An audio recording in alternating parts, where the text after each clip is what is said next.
Oh shoot, I'm muted. See, they're messing with my phone. I could not post. Sorry guys, I couldn't post anything. But we're here at Central Hollywood. These are our friends. I could not post the agenda. I did try. I couldn't even barely get on live. But this is like my favorite of all the neighborhood councils, basically. Hey guys, I mean for this, you know. Yeah. If anyone could post it, can somebody post the thing? But remember, like this is our friends. These aren't like that's not our foes. But if anyone wants to call in, if it's somebody else could, I could not post the agenda. Yeah, sunshine.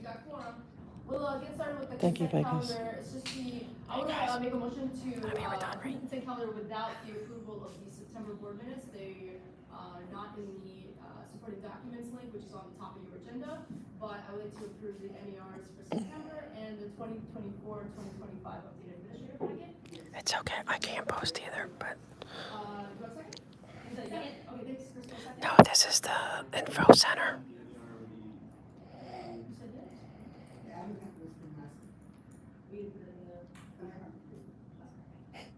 Yeah, Dan. I mean, it's okay. I mean, if you can't post, that's fine. I'm not even going to stay for the whole thing. They're saying hi. Mm-hmm. Yeah, I swear. So you're getting into with the phone, like it won't. Mm-hmm. That's just crazy. I'm starting to think they're. Absolutely. I already know to tap in my phone. Let's get started. 100%. That's how I feel too, right? Me too. 100%. Like, should I change my number? Like, It's not even worth it. The only way to get around it would be a virtual number, like a VoIP number. It's the only way we could get around it. Or use an app like Signal. But how do you, like, We'll go into government representatives in attendance. I know we've got Brian, I know we've got Savannah, and I know Savannah's Amy, and then we have Erica. And then Anna, you said she'll be later, and I think Josh said he was coming. So that's kind of the agenda of the okay, gotcha. No worries. Okay. Supervisor Lindsay Courthouse Office. As you all know, our field deputy Savannah, and today's supervisor Karen from the office. Hi everyone. Homelessness liaison. Yes. Savannah, I'm with Supervisor Courthouse Office for the 3rd District. I'll just share one thing quickly. The Board of Supervisors just approved the county budget, so it's the final budget for fiscal year 2024-25. If you're interested in looking more at that, it's available online. The website is ceo.lacounty.gov/budget. Also, I know there's always a lot of questions about homelessness, and so wanted to bring in our expert from the office. This is Amy Perkins. She's our senior homelessness deputy for the Courthouse Office. Yes, hi. I'm sorry to be here, and I would love to come anytime. There's lots of questions. I can just kind of explain some sort of high-level things, and then if you have other questions you want, and I can come back with more information on anything. I think a couple of the things I wanted to talk about were, we recently passed a motion on something that's called the Emergency Centralized Response Centers, we're calling it the ECRC. And what the ECRC is going to do is bring the City of Los Angeles, the County of Los Angeles, and then we've invited the other 88 independent cities to get involved on sort of coordinating Central Hollywood on Neighborhood Council. So we know that there are wonderful programs happening in the city and the county. Halfway Home, obviously the encampment resolution, that is the county's version of Mayor Bassett's Insight Safe program. And so both of those programs have launched, and that's wonderful. There's a lot of collaboration happening there. But there's so much else that happens every day. People on the street and engagement, whether it be with law enforcement, other outreach workers, field medicine is really growing. And so we've seen that there is a little bit of a lack of coordination. I think we've all seen it. You can go to an encampment and watch 5 different outreach workers walk by. Outreach coordination was a lot stronger before COVID. It was this really beautiful network. People knew where they were supposed to go. We have all these maps. It was really incredible.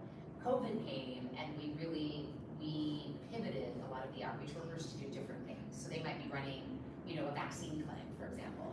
And then when Insight Safe came and Halfway Home came, outreach coordination changed because the mayor's office would call and say, hey, wherever you are, we want you to be here. We're gonna look at this encampment, so come help us here. And Halfway Home would be in the county and say, come here. So that kind of proactive outreach coordination that we had done for so many years really kind of went by the wayside. So we'd like to bring a lot of that back through the ECRC. So we're gonna organize those efforts there. Something else I like about it is there will be a phone number at the ECRC which will be accessible to outreach workers. So let's say you're standing at an encampment and someone is like, I'll go in, but I need someone to shelter my dog for me. You can call in and say, hey, we need a free boarding. And so like you have animal control sitting right there and it's like, hey, call one of your shelters and we go drop them off. Like it's very in the weeds of the day-to-day sort of barriers and challenges that can come up. Thank you, Kara. The vision also is for us to provide, Yes, so we're gonna is. see how quickly we can scale kind of a number for people. We're thinking we'll start with different representatives from the cities via elected offices who'll be able to report on encampments and different things happening. And then the ECRC will have staff that can answer that call and then call them back and give them an update, like this is what's happening at that encampment, this is the engagement that's happening there. So that's part of our idea. Obviously, Hollywood 2.0 is continuing to scale, slower than we want, as everything always is, but still really beautiful in the work that's happening. There are over 60 outreach workers who were hired specific to Hollywood. They're really trying to change the culture of DMH. So of course we have these 60 outreach workers, which is a lot, to put in one particular area, but it's still needed. They're very busy all day, every day, because they're doing work on the street, and then they'll go visit them in the hotel or the shelters where they may go inside. But they're also really pushing on the staff at the clinic, saying, you gotta come out. Like if your client is homeless, you gotta leave the clinic. So there's some culture change happening there, which is really hopeful. I have so many things I'm trying to, I wanna hear too if y'all have specific questions, because I can talk all day. A couple other kind of interesting things you may be hearing about. Prop 1 that we all passed is sort of scaling right now. The first allocation of the funds will come in what's called B-chip money. I don't even know what it stands for now, but essentially oh my gosh, I've lost my brain on B-chip. How much money is B-chip right now? Well, there's $479 million allocated for LA County, and that's for licensed beds and those kind of treatment beds that we all know we need more of. So those applications from the county will be due in December. We have another large influx of funds from the state on what's called BHBH, which is Behavioral Health Bridge Housing. And so that RFP is also out right now. That is to provide interim housing beds with more enriched services for people with mental health conditions. So that RFP is out, like I said, so we're having providers. They're really going out to their existing homeless service providers who have mental health beds and saying, please respond to BHBH. Let's try to make sure that we keep all those beds online, but then we can enrich them with additional services through the BHBH dollars from the state. What else do I want to tell you? Because I'd say pathway home. I think the last thing I really would just like to say is, I just encourage you to review Measure A that's on the ballot. Do your own assessment. What I will tell you is the dollars that we'll get from Measure A will continue to allow us to fund things that a lot of other counties don't get to fund. We only fund them because we do so locally. That includes the vast network of outreach workers that we have. It funds our intensive case managers. So that means anytime the federal government, for example, gives us a voucher, so let's say a Class 6 Section 8 voucher. In other communities, they get those vouchers, but they don't have service dollars to pair with them. HUD doesn't send you the dollars. We're very lucky in Los Angeles County that the voters in LA County voted for Measure H, which has funded intensive case management. So we attach a worker to every one of the vouchers. They run between 12 and 20 to 1 caseloads, and they're connected to the person who gets inside to help them transition and stabilize indoors. That's all funded locally. There are other counties, I did some consulting in other counties, and I was like, okay, so you got these new vouchers, who's gonna do the services? And they're like, we have no money for that. So what they would literally do is they'd go to homeless service providers and like, okay, we got 50 vouchers. We get a lot in LA, but other areas they'd say, we got 50 vouchers. Providers, you can have the vouchers if you promise to provide the case management for the clients, no dollars. So they're just kind of, of course the agency would say, yes, like we want our person inside, but they have to do all sort of fundraising to actually pay for the services to provide to people. So LA has been very lucky in that way. So we would like to see, or I'm sorry, I can't comment either way. Please review Measure A. It will also fund about $300 million in prevention. I think we've all come to realize there is actually a lot of really amazing things happening in our homeless service system. We house tremendous numbers of people. We bring many other people indoors. We provide all kinds of services like connecting people to benefits, legal supports, job training. But we also know that if we don't stop the inflow of people losing their homes, that we're never gonna see the kind of progress that we want to see. So Measure 8 has $300 million in prevention. And it also has another several $100 million that can be bonded through a new organization called La Casa. It sounds very bureaucratic, but it's a new table whose sole job will be to build more affordable housing in the county of Los Angeles. So that's all Measure 8. I have a question, a couple things actually, but the question with the affordable housing that's being built, there are no restrictions on how high the rent can be increased on these new facilities? There is rent control that's happening in Los Angeles. Is that what you're asking about? I know some of the low income housing that has been built recently in the last couple of years, we're threatening to raise rent 10%. So the county of LA doesn't have, we cannot pass like regional tent protections. So when the Board of Supervisors created our rent stabilization ordinance, I can't read that. it's only enacted in unincorporated county, which accounts for about 10% of the This is 13. They can't speak. So every other jurisdiction, all other 88 cities, they pass their own RSOs and their own rent stabilization. So we could talk more about specifically where these buildings are located. Yes, there are areas that do not have rent caps, but there are also some state caps at this point that supersede local rules. So I'd love to dig into that a little bit more with you. It's super complicated. We've actually gotten a request in the budget this year from our county housing authority, which is also a development authority, the LACDA. They are actually asking for staff to help because LACDA will give someone a voucher. So we say Section 8 voucher, all kinds of vouchers, but they give them a voucher. The landlord will come at the year and say, I'm raising the rent. Well, LACDA is so convoluted what rental increases are allowed because they're done city by city. LACDA is like, we have to go know the codes of every single city. We can't just say yes to the landlord. So it's super convoluted. And so I can't give you a blanket answer, but I'd love to look into it with you. Yeah, because I have a few Friends that low live in the back. income, no, myself included actually. We've actually created a tenants union and I would drop it from 10 to 4%. But we're Okay. still fighting them even with that. It's a low income lottery building and this guy owns 79 properties around LA County. Oh, yeah, let's talk.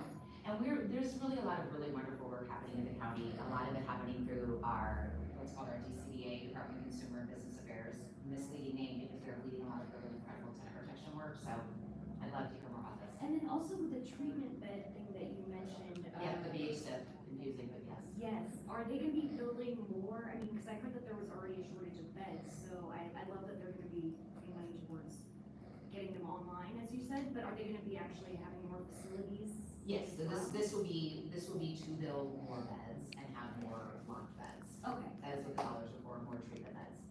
But I think it's important too that everyone understand what's called the IMD exclusion. So whenever you put these higher level treatment beds in facilities, the only way you can bill down to Medi-Cal to pay for your beds is if they don't exceed 16 beds at any site. So as you can imagine, that greatly prevents us from scaling these beds because even if, like, let's say a developer comes and says, I'd like to build some of these beds and to make it pencil, I'm gonna need to do 50. Like, you can only do 60 because that's the only way you can get the operating dollars from the federal government. So this is another major issue we're dealing with the beds. And then, just an outreach person, I was just with an unhoused gentleman, he had a stroke last year, while living on the street, he had to get heart surgery and then was put in skilled nursing sorry. for 5 months. And now he's just back on the street. So like, I guess I'm asking like, is there a system in place for those situations where we have like housekeeping? He shouldn't have been exited from the skilled nursing facility without an exit plan, and there are lots of beds where we see people exiting out of SNFs all the time. So again, yes, let's connect on this person. Okay. I'm terrible. Yeah, he's literally just back outside. Yeah. So there. He told him his time was up and had to go and he didn't know his rights. Probably, exactly that. I don't think I'm supposed to share visions of things, but I think at least one of the things we've been thinking a lot about, and as we think about like the ECRC and this location, I think we just have, like, I got a call today from a man who's on a rental subsidy program and was unable to reach his provider because his case manager left, which is a major problem we're having. And his property manager came to him and was like, we don't have the rent, and he's just terrified. He's like, I paid my portion, where's the other part of the, of the rent?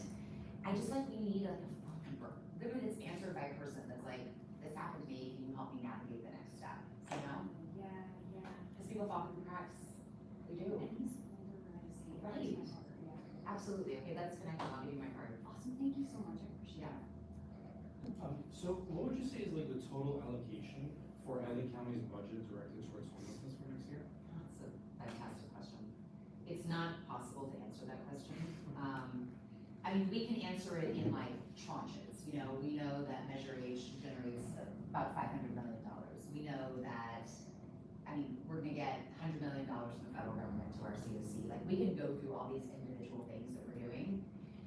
But I would say one of the main things we're doing right now is what's called a funding map. It's proving to be very difficult because a lot of times, so basically we're going to each of the departments and who run all kinds of programs to support people who are homeless.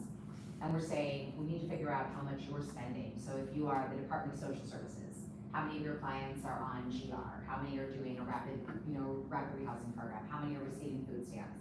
Your Department of Mental Health, how many of them have case management? How many people that are getting therapy are homeless? It's like, and unfortunately, a lot of times with the departments, it's a self-report if people are homeless and how are they tracking that.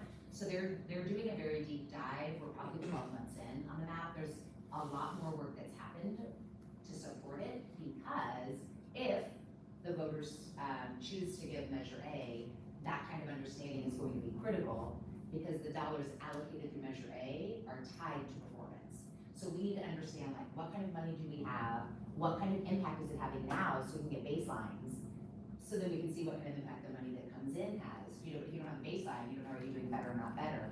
So we're trying to figure out all the dollars we have, then connect outcomes to all of those dollars so that we can see where we go with if we get Measure A and these new dollars and the impact they have and really judge their impact.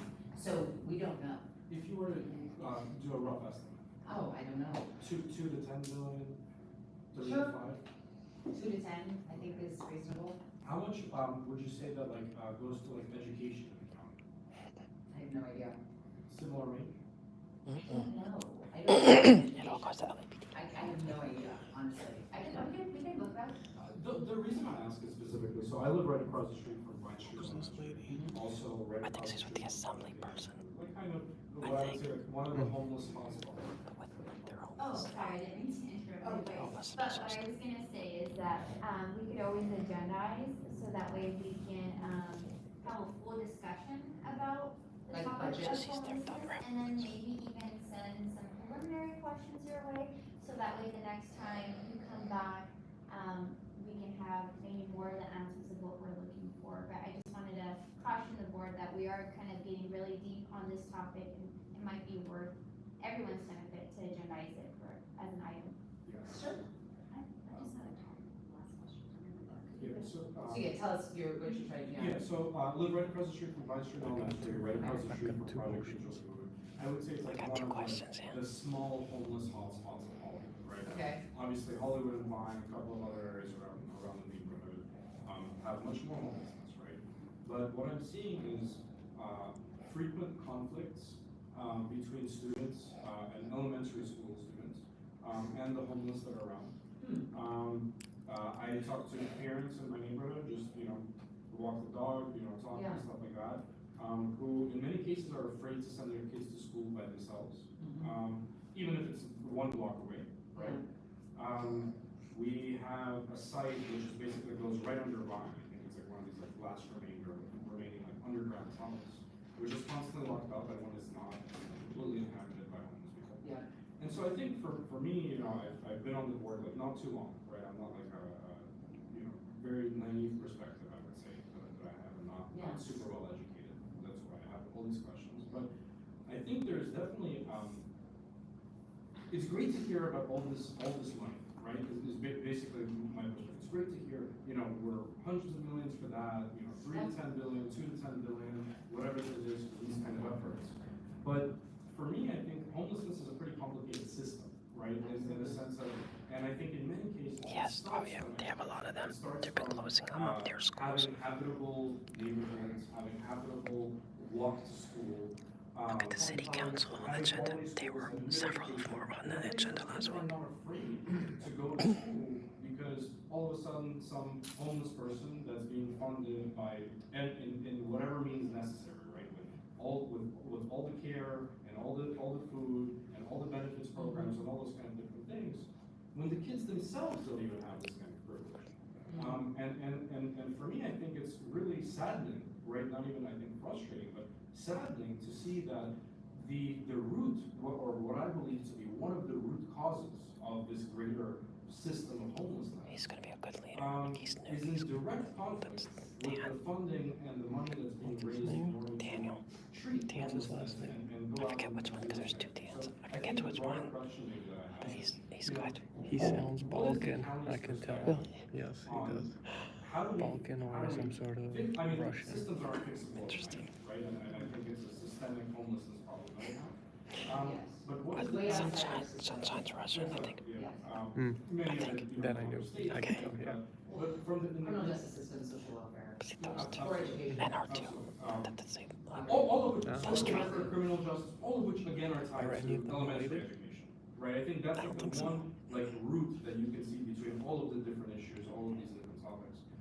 And I'd like to see from like maybe the county's perspective, how do we make it so that 10 years from now, that we're not having this thing? Without going out and obviously locking everyone and putting people in prison and all these kind of different things, without taking very harsh measures, which I think in some places people have become more and more tempted to be willing to do. Well, people do it, yeah. In Yeah, different jurisdictions, yeah. yeah, absolutely. And I mean, it's getting to a point where, when does it get fixed? Because it's at the point now where LAPD is afraid to respond to these situations. We can literally have a situation now, today, we can have a situation where a homeless person attacks an elementary school student on Vine Street, right outside of Vine Street Elementary. LAPD would not know how to respond. The social services would be absolutely, have no use in this situation. Meanwhile, the student is attacked and probably scarred for life. How do we fix that problem from happening? Maybe not today, but let's say 5 Are to 10 years. students getting attacked outside this elementary school? From the possibility of it happening. It's possible. Because Yeah, there's people, regular people lots getting of attacked. horrible things possible, for Yeah. sure. Yeah, I mean, but there's people, there's nothing right now stopping from going over the line from an adult being attacked, which is happening there, to a student being attacked. And let's not even talk about like worse even types of So attacks. there's a large encampment outside this elementary school? No, there's a constant, there's, like I was saying, it's one of the smaller, it's a healthy flow of college. Different people. 5 to 10, many of which are coming on drugs, many of which are acting violent, many of which are screaming, all of which scare the parents and scare the students.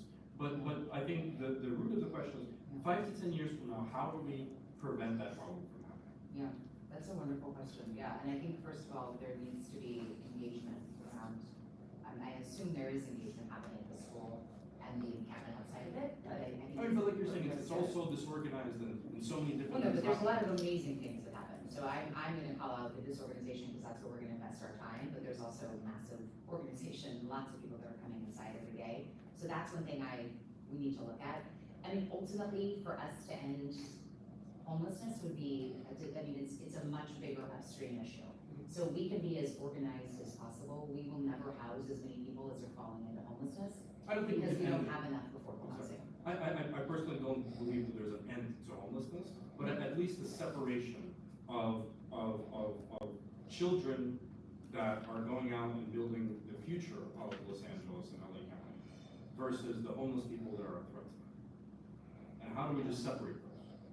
Well, there is a rule that you run parks and schools that. It's not being enforced. But it can It's be. enforced, Yeah. It can be, and perhaps our council members and police have powers, did you want to say something about that? When, I can talk about it when it's, I don't want to interrupt them. Yeah, it's Unfortunately, yeah, 41, that's it's not 4180, right? Yeah, 4118 should be heavily, we've been heavily enforcing in school zones, so Yeah. if it's getting missed, and there's a lot of weird little zones and pockets, now that's a big one, but if it's getting missed, it needs to be brought to the address to the city reset area, and This we'll. 4118 we'll is get a on real that. rule, so if that's not happening, that can be enforced, and actually goes to my question, have you seen any, since the Supreme Court ruled on the Oregon grant pass, has the county seen any differences in like a top-down leadership on 4118 or 5150 or anything like? Well, 5150 isn't gonna change as a result of the governor's order. but have we seen a difference in enforcement by different jurisdictions? I would say yes. Maybe different.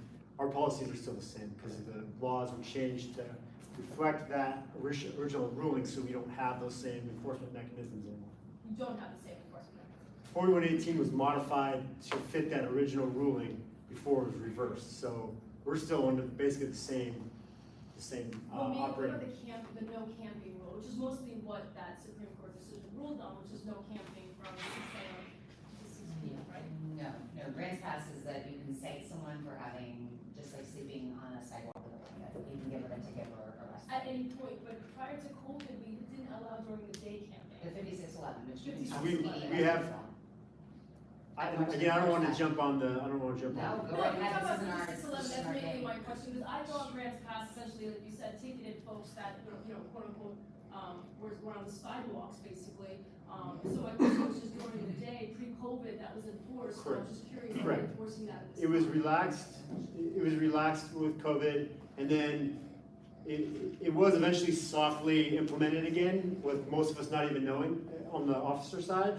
And now with a lot of the inside safe operations we have had, a lot of our encampments are more manageable, and we are actually proactively enforcing 5611 for bringing down, say, hey, you can be here, you just have to take your tent down during the day. So, and it does still require, obviously, you have to give them a chance to give them a warning each individual time. But it's something we are working on. And back to the 4118, we also are, again, like if you're gonna have the encampment, there's certain places you can't, and we'll force it for those schools for these very same reasons. So if we're missing it, it just needs to be brought to our attention. But while they may be prohibited from camping there, they can still freely do whatever they want. Correct, if it's not an encampment, you can be there. Absolutely. That's not going, like, there will be What about people, urination on school? I mean, like, I deal with criminals all day long. Criminals can be places, and they are. And oftentimes, I know you, they know us. Goes back to gangs too, like the same type of thing. I know where they live. I know, like, that's all part of the system. But they still have the same rights the rest of us do. So until they actually break something, Yeah. that's all we're I doing. have a Deep follow-up dive. question. So Measure Everything talked about a lot about prevention and stuff like that. One of the things you touched on that I'm very sensitive to is the amount that you also mentioned, caseworkers that are leaving the field because they're like 1 to 30 at a case management level, and also it's very intense, and they're not paid well, right? They're having like $30,000 a year. It's just like they can't even afford rent in Los Angeles, kind of like a school teacher basically.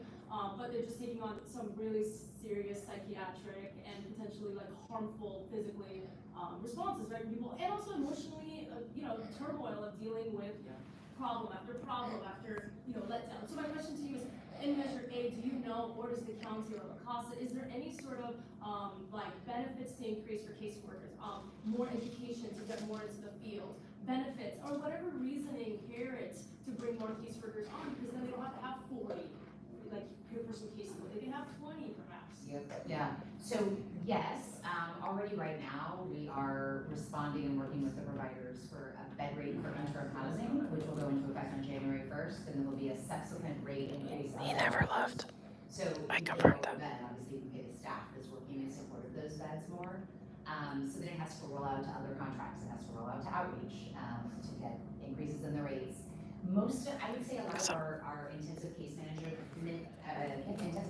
providers are paid at a better rate. We don't see as much turnover, not quite as much. I mean, we want to start with our interim housing portfolio, because we know the interim housing sites are just not staffed adequately. And then when they do make investments in new staff, they're just seeing such massive turnover. So that's where we're starting January 1st. So that's the first thing. And then with Measure A, we can sustain those investments, because we have a lot of interim housing beds. So when you make a small bed increase, it's a huge impact. It's many, many millions of dollars. So that's the first step. What would you say are the main KPIs that you guys look So at? Measure A has outlined KPIs that are in the ballot initiative, and you can read about them. They're stated in the ballot book and ballot. So it's reduction in people falling into homelessness, reduction in total number of people who are homeless, reduction in people who have severe mental illness and substance use on the street. And I can't remember the fourth one. There are two others. They're going to cost us. They're around affordable housing development. But very follow-up my case manager question, just because I don't think that was fully answered. I just want to know. Yeah, no, there's only so much money. So at this point, we're starting with interim housing. But like LAPD, like, probably a too hardest jobs, I think, in Los Angeles is LAPD and case management for homelessness. Social services, essentially speaking, yeah. Social services and LAPD, I think that both of those jobs are extremely difficult, not just because of the daily, like, mental, like, wear and tear Yes. on you, but also like how the public perceives you, right? Like, social worker, you're not doing enough, right? LAPD, you're this, that, or the other, and you're skewed one way or the other. It's a very difficult job. And so LAPD is doing a lot of marketing to try to get people in. They have bonuses, right? They have like, what I haven't seen any ads for caseworkers, not social workers. You know, I know, there's a Where lot, was we're that doing advertising? incredible, Yes, it there's so, we've actually, the Department of Mental Health, I think, since we declared that's our good. emergency declaration, again, I think she's right, because I can come out with way more numbers, I don't want to misquote them, but they've hired like 1,000 more people since we passed it. Caseworkers? Yeah, Social well, workers? yeah, there are all kinds of different levels of people supporting from I peers agree, to Council. psychiatrists, because we need all of them. Yeah. And Supporting so, caseworkers? Peers. Oh, sorry. yeah, I mean, caseworker is a very general term, but people that support people who are in services, yeah. So the emergency declaration helped in the county because it removed all kinds of different hiring guidelines that happen. We do have incentives, we have bonus pay, but does every case manager get it who works for a homeless service provider? No. Do the departments do that? I mean, our county departments, are they doing better? Absolutely. But that's part of what we're working on now too, because the providers say, when you increase your pay, we lose our staff because they come to the county. So, I mean, this is also, you understand, like a long lasting investment in social services from our federal government. So if you look at our Is she overall budget, special how report? much money comes to the No, county? I see in her, services yeah, it's like a and special services. report from the, So And then we yes, get we're to very offer lucky comment that on we have special a report as a staff public, to right? write more. yeah, we But could there's have a used constant it question, for and this is that, the question for the this, county is for asking him. itself right now.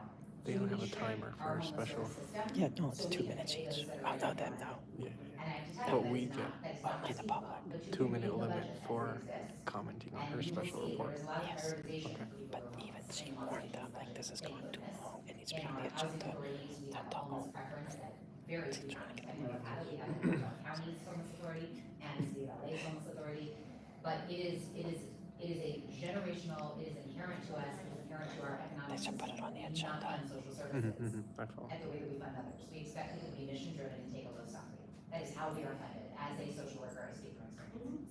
So, I guess my question is, when we talk about prevention, not just like helping people that have mortgages and stuff, but the actual social workers that are dealing with people on SSDI, SSI, you know, the things that prevent in that aspect. So we have three different groups we look at when we have prevention. We have people who are exiting a lease situation or an ownership situation.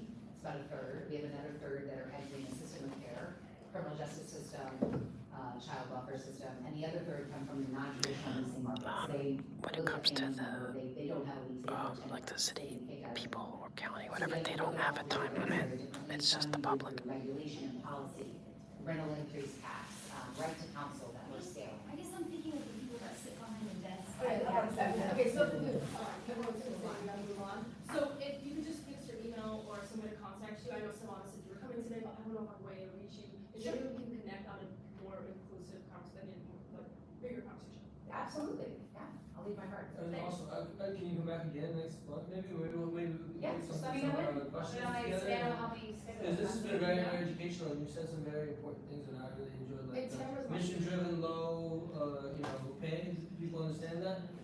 Let's get that mission fired up. Okay, thank you for your time, Great. sorry for all the questions. Sure, no, good score. Thank you so much for Sorry, coming. we gotta move on. There's no public comment time? I mean, Oh. government reports. My bad. Public comment. There Or were it's not clarifying questions, but super brief, just something based on what she's already stated, so clarifying questions. Clarifying questions. So clarifying questions up to You 2 go first, I'll minutes. go Yes. after. Is it- You can go first. Yeah, about the budgets, well, no, I want to go first about, like, how they, like, kind of treat the unhoused when they're on the street. One is that it seems like they're arresting reporters or people who are trying to hold accountability. Arresting reporters. Yeah, they arrested a reporter who was watching a cleanup, and It's the police, LAPD, arrested a reporter. Please speak to No, I will, but I'm just saying, but these are things as you're doing inside safe and everything that needs to be, and also it seems with the, where the no camping, now what you see is a lot of people sleeping on the street in like, in really the hot summer sun, and now it's gonna be the cold winter, and now they lost the protection of having their tent. And I'm not saying, you know, it's just, I know it's a difficult subject, all sides, but it just seems like the only ones who are really getting screwed are the people who need the help the most. Which brings me to my final point is MEU units. Like we need, I think LAPD would actually agree with this. Like they're not really trained in the academy to handle, and most of like where people are, say, you know, unalived, you know, by the police in the situations, it's really because of mental health crises. And I think LAPD needs that support. You know, they need more mental health, not just beds. Yes, they need that, but LAPD needs that assistance too with, you know, bringing in more mental health help to the field, especially when you're having somebody who's having a breakdown because, Seconds? thank you, sir. And because that's, you know, those are the people who are the most, they're getting, people are getting killed for carrying a spork or whatever, but I know it's a bigger picture, but they need people who are trained in mental health Yes. in the field. So I think if when we come back, I think one thing we should talk about is alternative crisis response that's being launched in the county and Yes. is very much in tune with what you're saying. And I know I probably can't speak directly, so I also think it's important to note that the county has taken a stance on grants pass. As soon as grants passed, we got the motion from the Supreme Court. We had a motion on the docket on the Tuesday Board of Supervisors meeting. Our sheriff showed up and said, we will not lock people up in the county of Los Angeles for being homeless. And so it was very much a message to all the cities, do not send people to us because they are homeless. First of all, we're under a consent decree in Los Angeles County, so our jails are too full. So we already are being told to let people out of the jails under a federal consent decree. We have 2 consent decrees, one's also with the state. So we are not going to be locking people up for being homeless in the county of Los Angeles. Good. Yeah, one more question? Yeah, just to comment on your point, and I'll just stand over here so you can see. So, to follow up on that, Lexus was actually the reporter that was repeatedly harassed and then eventually arrested. His Twitter handle, I believe, is shot on 22 I encourage you to millimeter. speak to the city. We have no say over that. Yep, the second point I wanted to follow up is regarding MEUs, according to CPRA, there's about 7 total. My frustration with the MEUs, I'm not even a resident of your great state of California, I'm hailing to you from New York State, is that funding LAPD continues to recede, such as motion 24-1254 by Blumenfeld, is frustrating to see LAPD continue to get funding. This one. Again, I have absolutely, but this isn't a public comment appropriate for me. Yeah, please just. There is a general public comment coming up. Yes, I'm just. Yeah, it's not a county comment. I think it's very important It's to not know from relevant, so I another think LAPD. that, Can we I think get- at this point you made 2 unrelevant Yeah. comments, so. No, and I'm happy to hear it, but it's for me to sit and listen to you perpetuates the idea that we have any say over Yeah. LAPD and what they do, which we don't. Yeah, and the last thing I wanted to ask is if you're familiar with the KPIs specifically on programs like Insight Safe, and if you're familiar specifically with the your own LA controller, where he's issued Okay, so several. again, I'm gonna stop you because you Yeah. don't live here. Yeah. The LA controller is the city of LA Yeah, she's controller. county. We don't Right, work I'm with I'm Kenneth. asking if you're But familiar no, with because the it's not Insight Safe an appropriate program. question to ask me because I have no say. Okay. We don't oversee Insight Safe either. Okay, thank you so much.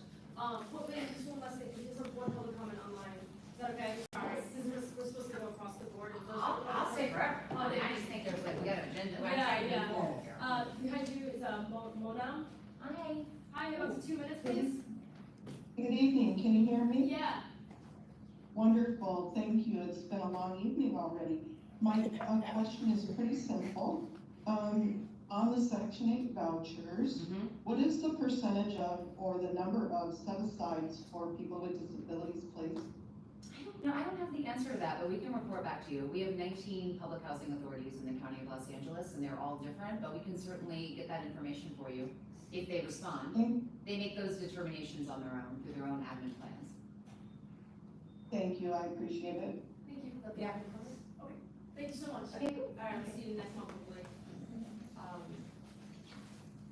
And actually, I'll let, another panel now? Okay, well, it's okay, that's actually already set up.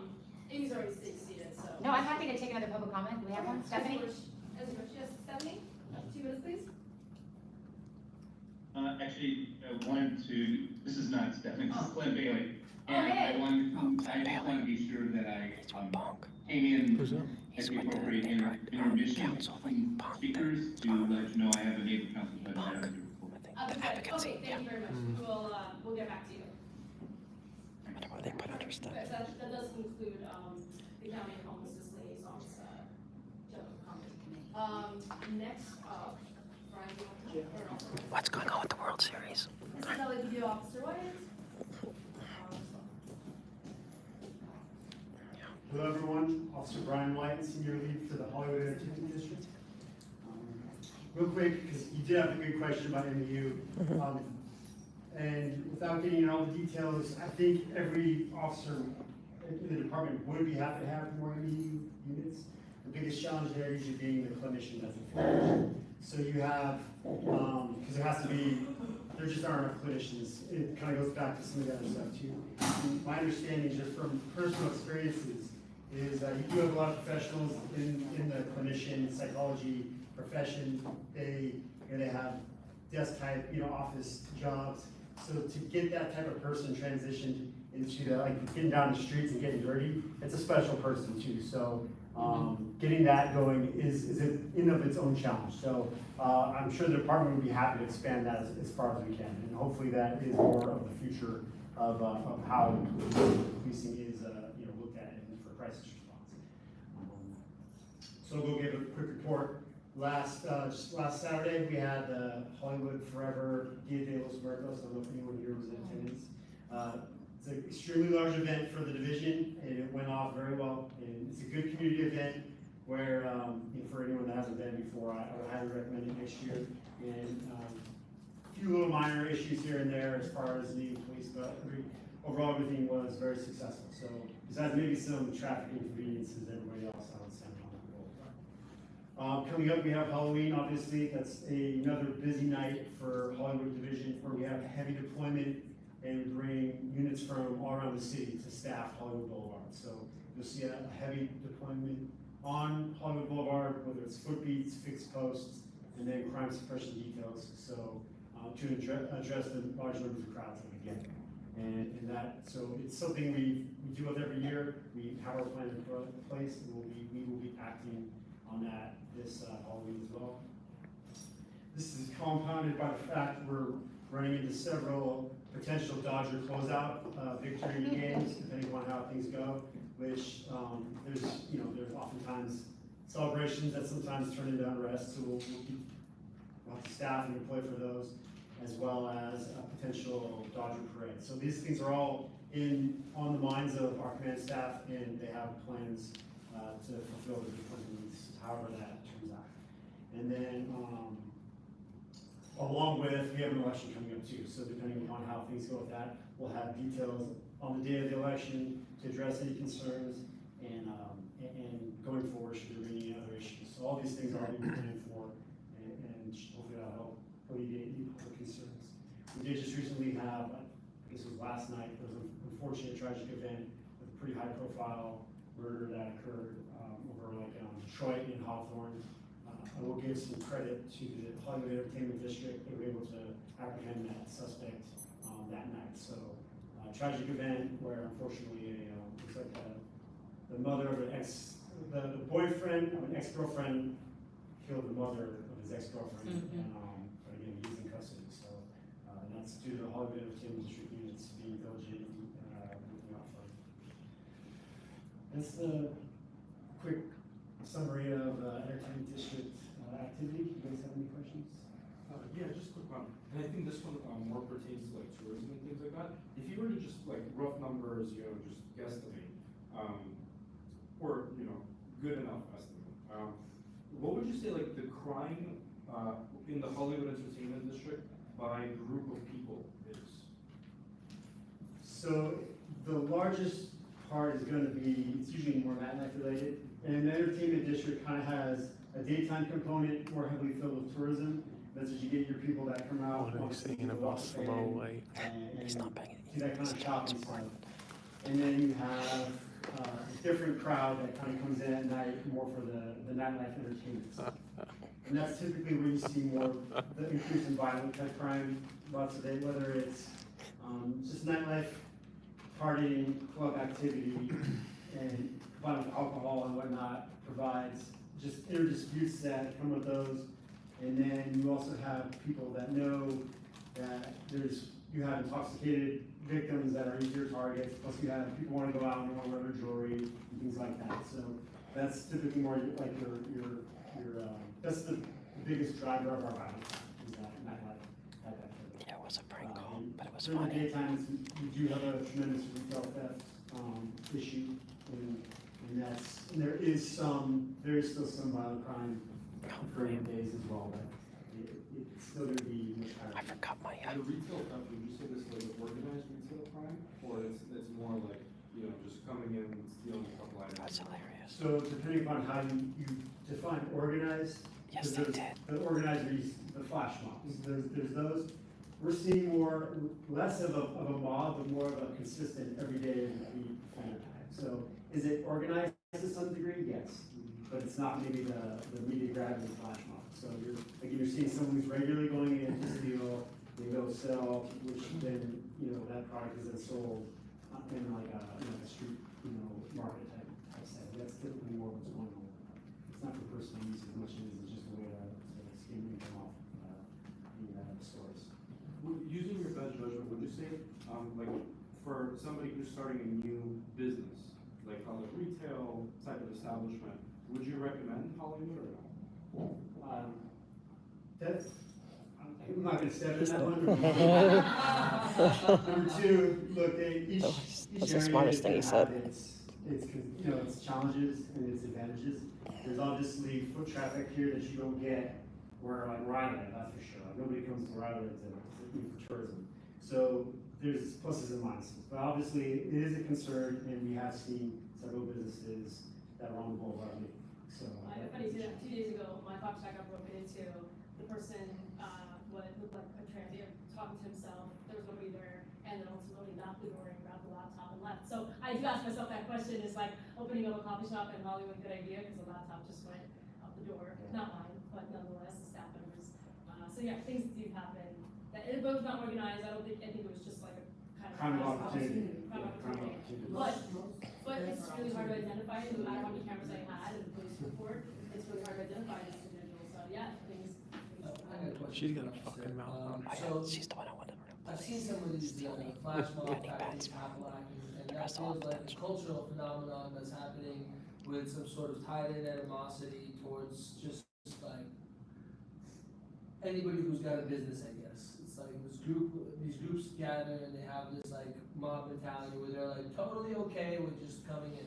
So is there an LAPD perspective on like the cultural shift that the city gets to experience? Is there like any kind of plan that's gonna be implemented in order to shift the way the culture is? Because if those ideas are like oculating and then executing, then that's just a matter of like deep. Yeah, that's Except tough. for this one. That's tough too. So to say cultural, some of those things get beyond, obviously we do whatever we can, whether it's, there is intervention work, and the majority of it is still done by like more your social worker type, where we have like, another one would be like our gang interventionists and stuff like that, where people that try to identify, target, or kids that are potentially coming up in environments that could lead to that kind of stuff. The police department has several youth activities that we try to use to try to combat some of the stuff.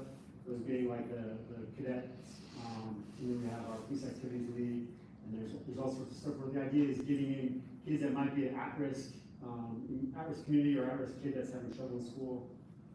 Bring them in, get them some discipline, get them around some people that are willing to help, whether it's tutors, or in this case, you have mentorship, whether it be officers that are helping out with. I forgot my There's some of the stuff that we're doing. We're running them through physical. Do they use Yeah, they do it in here. They do it. We have there's a martial arts studio up on Hollywood Boulevard where they actually. Yeah, that's PAL. And then there's soccer leagues, like sports PAL. leagues, and things like that. So you have mentorship with officers, teaching these kids important life skills, and then implementing a sense of discipline through physical. So that's. I mean, it has some so these are benefits, things- but these are I mean, I things like happening, it, but I don't like what's us your, paying like, for it. sense on the effectiveness and the, like, the drive, like how motivated is the department in order to make these programs work? Because sometimes, like, just being on the board and stuff, sometimes I see some stuff is being done by our machine, you know, that's kind of like just, I don't know, spitting into infinity. The commitment is still there. It would be, these are resources, officers that would be easily to pull back into patrol, because we're short on patrol members, that's ultimately. So the fact that the department still invests, resources, officer resources into these things, does show that it is important. Because you realize that, you can't just arrest your way out of every sort of situation. That's funny. And which is reality. So, and you don't, how do you measure these things and metrics? If this works, it's not Well, gonna. how many kids are involved in this program, for instance, here in The cadets, I believe they have, because there's cadets and junior cadets, you're probably looking at, so they go through classes, but it's usually about, 30 to 40 in each at a time. The Police Activities League is actually its own nonprofit, so they run their own things, and that's a little looser where, depending upon, if you just need help with school, you can just come in and get the tutoring. But it's as much as you want or you don't want. And so there's ones where they take them on field trips, and again, it's more like an everyday thing too. So, and then again, like to see the metrics at the end, the ones that work, they're not gonna commit crimes, they're not gonna know what you prevented necessarily, but you hope to see eventually lower numbers. I was gonna really go out there today, officer. I was really gonna go out there. You guys are lucky I was here doing homework. But then for everything else, is still our main mission of handling those that we do miss, and or society in general does miss, and they do end up turning to crime. Am I gonna find these programs, like if I go to our Instagram, do they have like a presence? Cause like, if I have to come all the way to the neighborhood council meeting. Yeah, they're to also come- starting programs. I do believe you guys voted against one day funding one of those. Yes, thank God, yes. I remember that. Because you don't need the I'm just saying, public's like, money. Oh, yeah, you don't need, They came back, right? We did fund it, right? no, Okay, good. The first vote, the first round went no. good, you should. They have enough, they get so many corporate sponsors. Who? Pals, Anyway, pals, yeah, they get enough corporate sponsors. What's PAL stand for again? It's like It's supposed to be the police, back east is Police Athletic League, but I think here is Police Action League, I think. yeah. Okay, and that concludes board, we'll go to 2 minutes on the public She can go comments, first. And anonymous, no hands, yes, and then yes. Hi, well, first of all, I'm gonna give Slow White some love. East Hollywood never, ever, ever has an LAPD officer show up their meetings. I shame on LAPD for the Slows not going. I do appreciate that in the 10 months that I've been coming here, that you show up almost to every single meeting. Thank you for that. Even though I know it's not always easy to face us, so I give you that kudos. Right, sometimes, but thankfully you're well compensated. That's, thank God for that. But, okay, 2 questions. First of one is, with the Scientology having a lot, I hear they're having like a heroes event. How many LAPD officers are going to be there? Is LAPD still going to their events on their property in spite of everything that's going on? And also, are you going to be part of like their Christmas programs? Are you still connected like that, or is LAPD trying to separate themselves? Second question, follow-up, is there CPABs? Like, A, like when is your CPAB? And B, do you have Scientologists sitting on your CPAB? Because I went to Northeast Division, he went too, and they were, Janet Whelan, they're big, I think she's like right under David Miscavige or something like that. But Scientology right now, they're facing 2 court cases, one for RICO and one for human trafficking in the civil, end of it. And then there's just a whole lot of stuff going on. So it makes it hard for me to believe that you would be taking input, and also with the planters and everything else, that's like where they're not obeying the city's giving them a direct order. They need to remove those planters, and they're not. They've also been found to be not having permits for a lot of stuff, including construction. How are they still sitting on your CPABs when they are not abiding by the law? How can they advise you and advise us? This is mostly regarding the blue building? No, it's any of it, any Scientology, it's all related, because they're going to be probably doing the Christmas thing here for this council, And will they have the proper permits? Because we don't know they are exempt from, it seems like, from everything, because everyone's scared of them. So the first question, remember, when they pull street closure permits, I do believe they are included with certain officers that are stationed for those traffic control.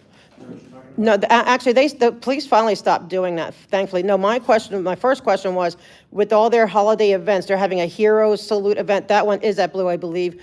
And Christmas events, like they always would have LAPD come in, they would honor you guys, they would, and all this stuff. Are you guys still going to their events, or are you guys kind of separating a little bit? No, he was asking me to clarify. So real quickly. Yeah. I believe that we're trying to be conscious of the concerns that there seems, that there's bias for one part or favoring one of the others. So we are taking steps to try to maintain a neutral appearance on those things. That's good. I will not be at any of these. I will not be at any of these places. Thank you. And I don't know what's going on on the northeast side, but I'm not. And what about CPAP? That's my father. CPAP, I don't even understand. They do show up like others do, but I don't know what the mechanisms are to prevent someone, so I don't know how that would work. Okay. Thank you, sir. Just only two. Number one, do you know that Janet sits as a board member on CPAP? And number two is a Scientologist. And number two, would you personally support diversion of funding that LAPD receives specifically for MEUs to be instead handed directly to where I believe it rightfully should belong, which is the DOMH, Department of Mental Health? The reason that I say that is because right now as it stands, DOMH has faced budget cuts, and it baffles me that if you look at, even for the city and county, Controller Mejia has explicitly shown the exponential increase of budget to the LAPD has resulted in higher cases of arrest for mental health issues rather than resolving peacefully.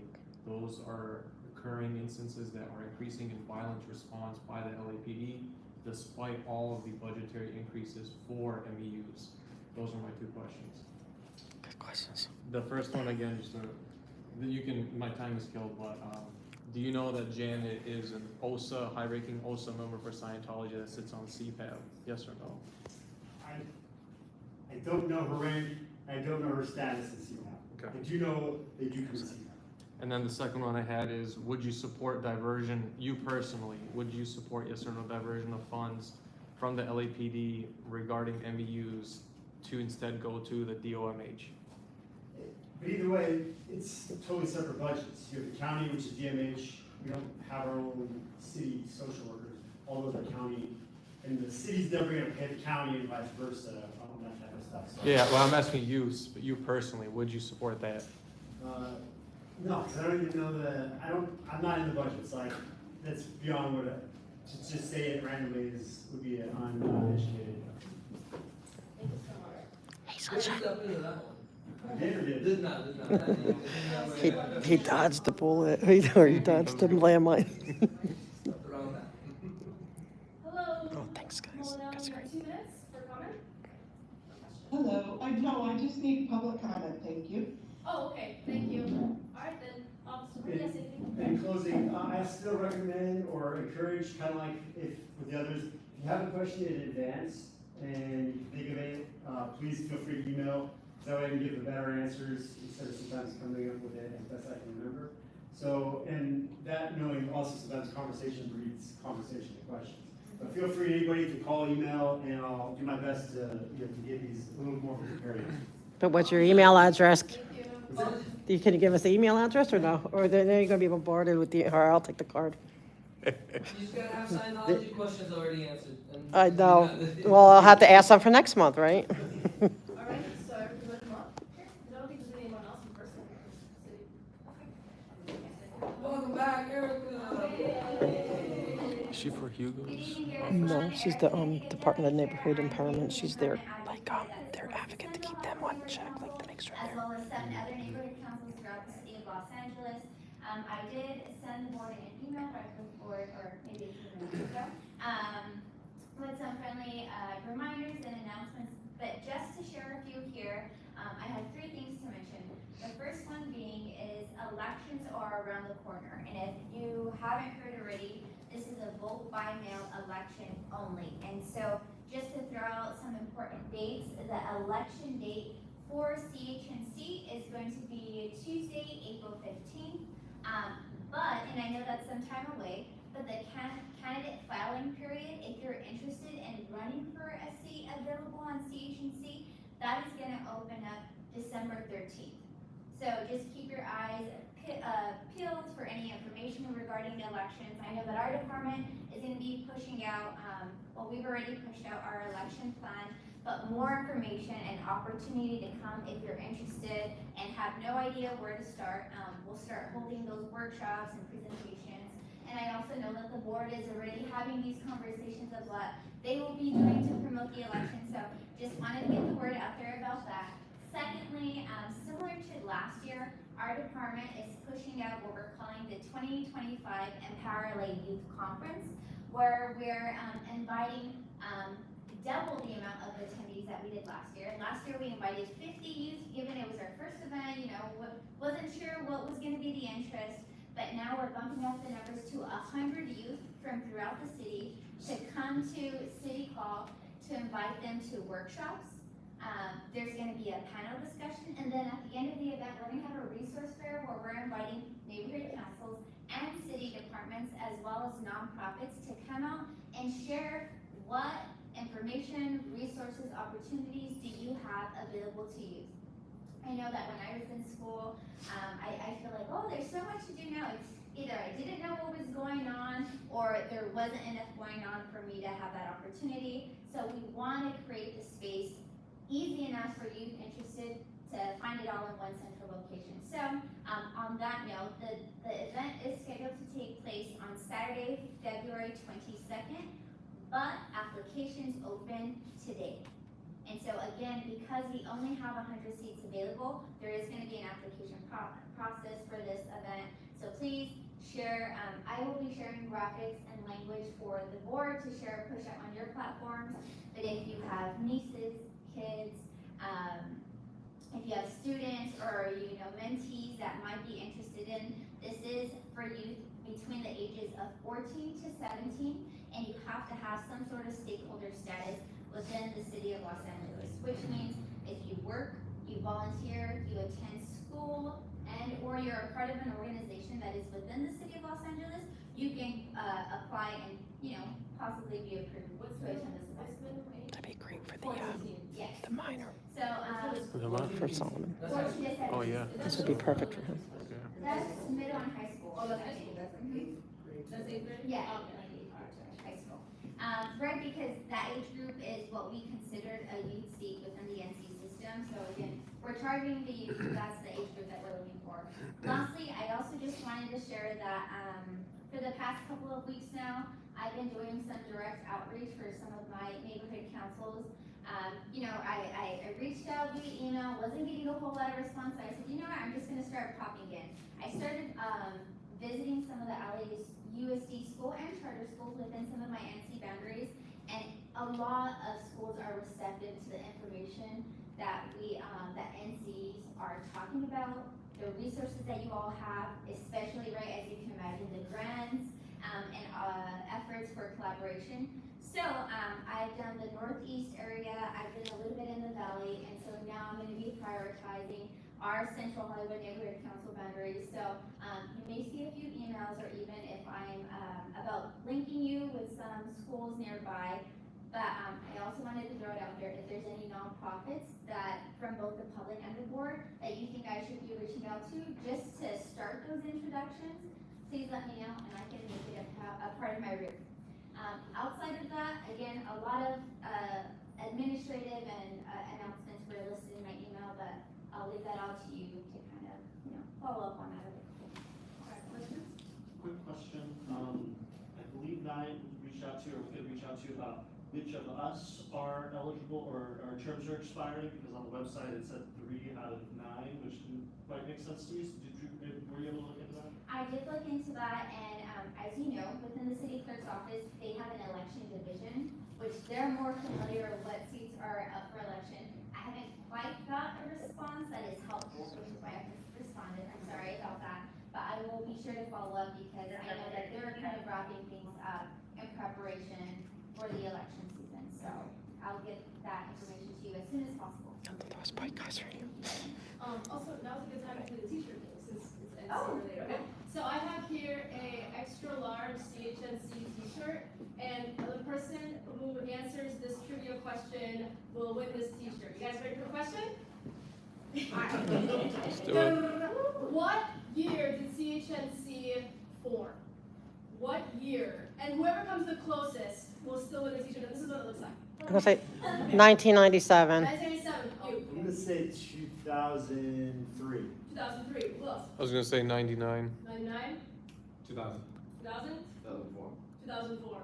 I would think it'd be like, Wait, you don't. I don't know, I mean, I'm just Okay, curious. so what do we do if it's My guess is just between- way different than you guys, Let's go, Robbie since the we have scissor. them close, Yeah. we can go month. Okay, Since we're so the answer is 2002, so it's between 2003 and 2004. So between you two, what month? And the closest He wins. What? Okay, that's so Wait, I'm not easy. extra large. Well, it's my size, so. What month? Just name a month. June. Wait, you don't have to go between those two because they're 2003, 2004. But June is your answer? December. December? Let's go with March. Oh, you win. It's April. Oh. Extra It was large. fixed all along. Yes, I don't know say it you're was not fixed all along. paid well. So you're like you're getting swag, man. That's, 2002. that's late. I think she's gonna need some corrections. Oh, I'm looking yeah. forward to What it. a I'm really looking forward to it. question. Well, I have to tell you something. I'll do it outside. I have to say We'll something have a t-shirt and a question next month. I love that question. because I have an idea. Sounds good to me. Anything else? Yep, that's all that I have on my end. Question here? Yes, and I want to thank you too because you show up a lot more than certain other. No hate. I love East Hollywood, but I appreciate you too. That you come. My question is for the disaster that happened. Are you familiar with the whole thing with Kyle? I forget his last name. Macaulay, and that whole thing about. Okay, because if you're not familiar with it, I wanted to see what you.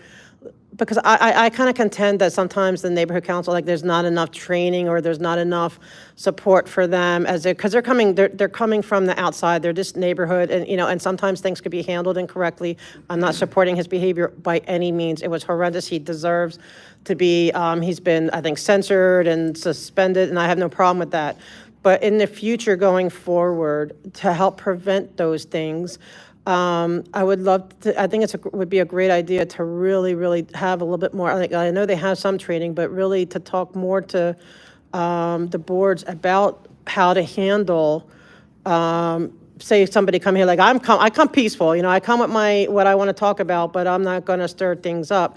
But if somebody does come up, it's not that they're not peaceful, they're not violent, but how to handle like a situation if somebody is a protester or is speaking and you don't know how to handle it, like that kind of training, how to handle opposition, let's say, because I know the police have to train that way because, they get, they already know they're going to, I've seen, and which I hate. I hate people when they walk by a police officer and just start insulting them just because they're in a uniform. That is absolutely wrong.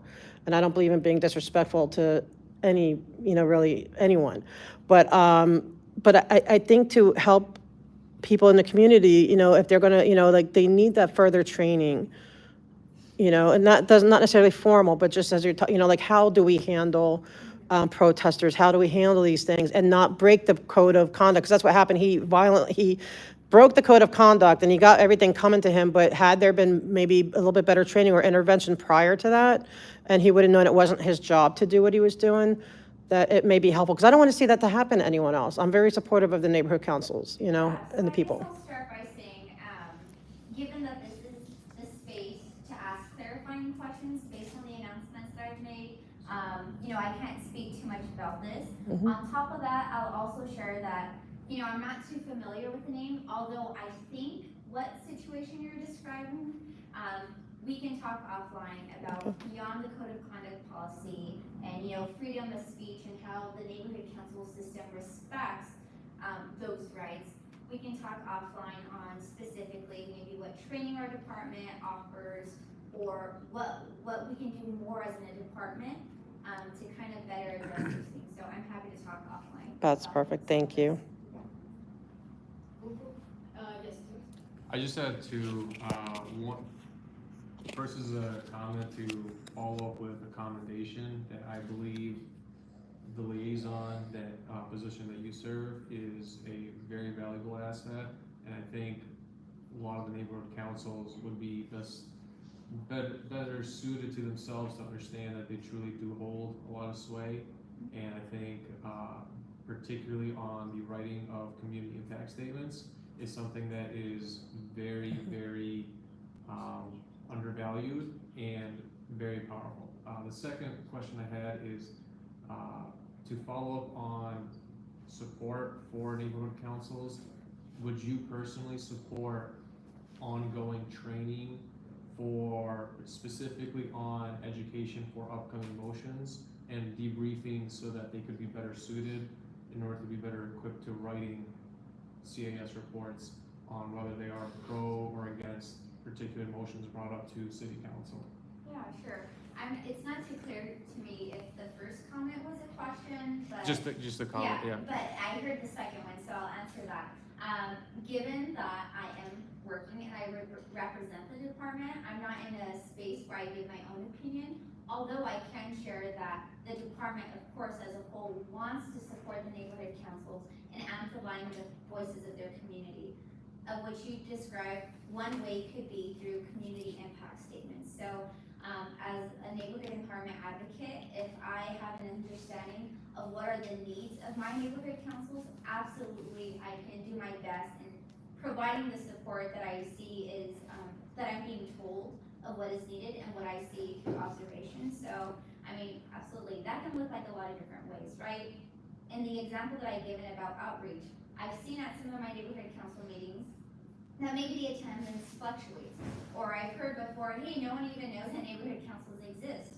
So at my level, what I can do is do that outreach, right? Maybe start with the local schools, and then maybe to nonprofits, and then kind of expand off of there. But as you described, you know, that's what I can do to support. But otherwise, you all know that if you need some support on a specific topic and how you would like to get something done, that I'm really available. And I would just add that I think the legislative updates provided by the department that encourage neighborhood councils to comment on CISs is very valuable, as well as the CIS trainings that are made available by the department. I think 2 of the motions on our agenda tonight came from that legislative update for us to write CISs. Anything online? No? Okay, cool. Everything is done. Thank you. I love that Sunshine's here. Thank you, Sunshine. I don't let Bailey is here. Anybody else from the representatives that live here to speak on Anais or Josh? Okay. So that is Glenn, who's I think under the Stephanie account. Would you like to give us a budget advocate report? Is he still there? Changed his name. Oh, okay, great. Hey, Glenn. Oops. Okay, 1 second, Glenn. There you go. Hi, Glenn, how are you? I think you can hear me now. Yeah. All right, good evening. Sorry it's been so long, and I'm assuming you haven't had a visit from a budget advocate for quite a while. Yeah. So we apologize for that. So I'll make it quick, but I also have to, go back a few months because you haven't had a report. And first of all, I want to specifically give a shout out to Daniel Brez for his assistance with Budget Day in June. In facilitating, thank you. We had a great in-person budget day, first one in 5 years. We, on that note, have scheduled our next one for next year. It's gonna be on the 3rd Saturday of June. Hey, Trollers, I'm gonna give you a chance. 21st. It's a neighborhood council meeting. Also in person at City Hall, so you put that on your calendar. I'm gonna give you a chance. I'm not telling you out right now, but In our regional breakout sessions, we also, every 2 years. I'd rather you learn about what's going on. It's a Hollywood Neighborhood Council. It's Central Hollywood Neighborhood Council. Which is prerequisite to being a budget advocate, step forward. So we are in the process of, and this wasn't the only region that we had vacancies, but just want to let you know that we are about to launch our election process to fill vacancies. as we have them in several of the regions throughout the city. So when you get that email, just know that that's a Region 5 process, and anyone who is interested in becoming a budget advocate does need to be designated as one of the 2 budget representatives for their neighbor council in order to be nominated and elected for, as part of that process. So I'm just giving you a heads up on that. And Daniel will probably give you more details on that. And then, so moving forward for our work for this upcoming budget year, we did have a great session with the CAO last month on, it was called Intro to the City Budget. Hopefully you all got an invitation. We were a little bit hampered during the past several months because we didn't have the group distribution emails that we've had in past years. So it was sort of, we did the best we could to get the word out, but it was recorded. And this is the CEO talking about the city's, the revenue sources, the actual budget process through the departments, the mayor's office, the city council, etc. So it's very informative, 2.5 hours. It was recorded. It's on our website, www.budgetadvocates.org. Strongly recommend it, since the primary charge of neighbor councils and the charge to advise the city on the delivery of city services and the city's budget.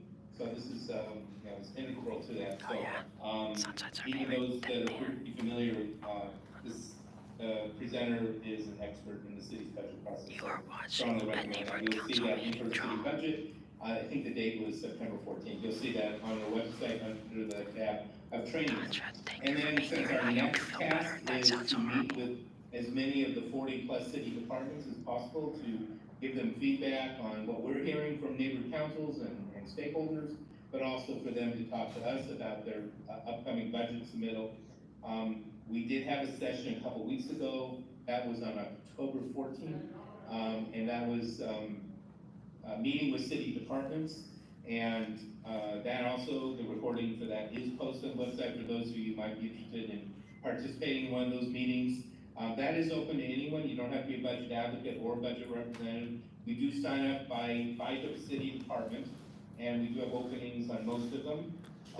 You can email labudgetadvocates@gmail.com if you're interested in being on one of the departmental teams. Almost all of them are via Zoom, and they would all be during the workday, because we're meeting with city general managers or their chief financial officers and other folks dealing with the budget. They do need to submit their budget request for the upcoming fiscal year by the middle of next month. And so some of these meetings will be held prior to them, so we'll have some influence on what they submit. The meetings that are held after that, they'll tell us what they did submit, and they'll have an opportunity if they wanted to incorporate any input after that when the CEO meets with them, and ultimately when the mayor releases her budget on April 20th to the city council. I think that's my update. As soon as we get some folks for Region 5, hopefully they'll be more regular. Oh, one more thing. So up until April, we were delivering to all of the neighborhood council board members a report to NCs. It's a monthly report where we gave an update on budget-related issues as well as update on the budget advocates. We basically had to pause that, partly because gearing up to doing budget day, but also because we didn't have that distribution list. And so we do expect that we'll have that, something equivalent to that in the very near future. So I just wanted you to know that hopefully starting in November, you'll be getting a regular monthly update via email. And even if no one's at your meeting, you can refer to that for any updates for agendas, topics, or just points of discussion. And I think that's it. Thank you very much. Any questions from the board? Any questions to the public? Yes, Mr. Bailey. I hope you guys are advocating for their annual budget to be increased. It used to be 50,000. Now it's just, it keeps going down. Thankfully, I know they have the rollovers and stuff. It's not enough. I mean, there really needs to be an advocacy. That money, there's so much money.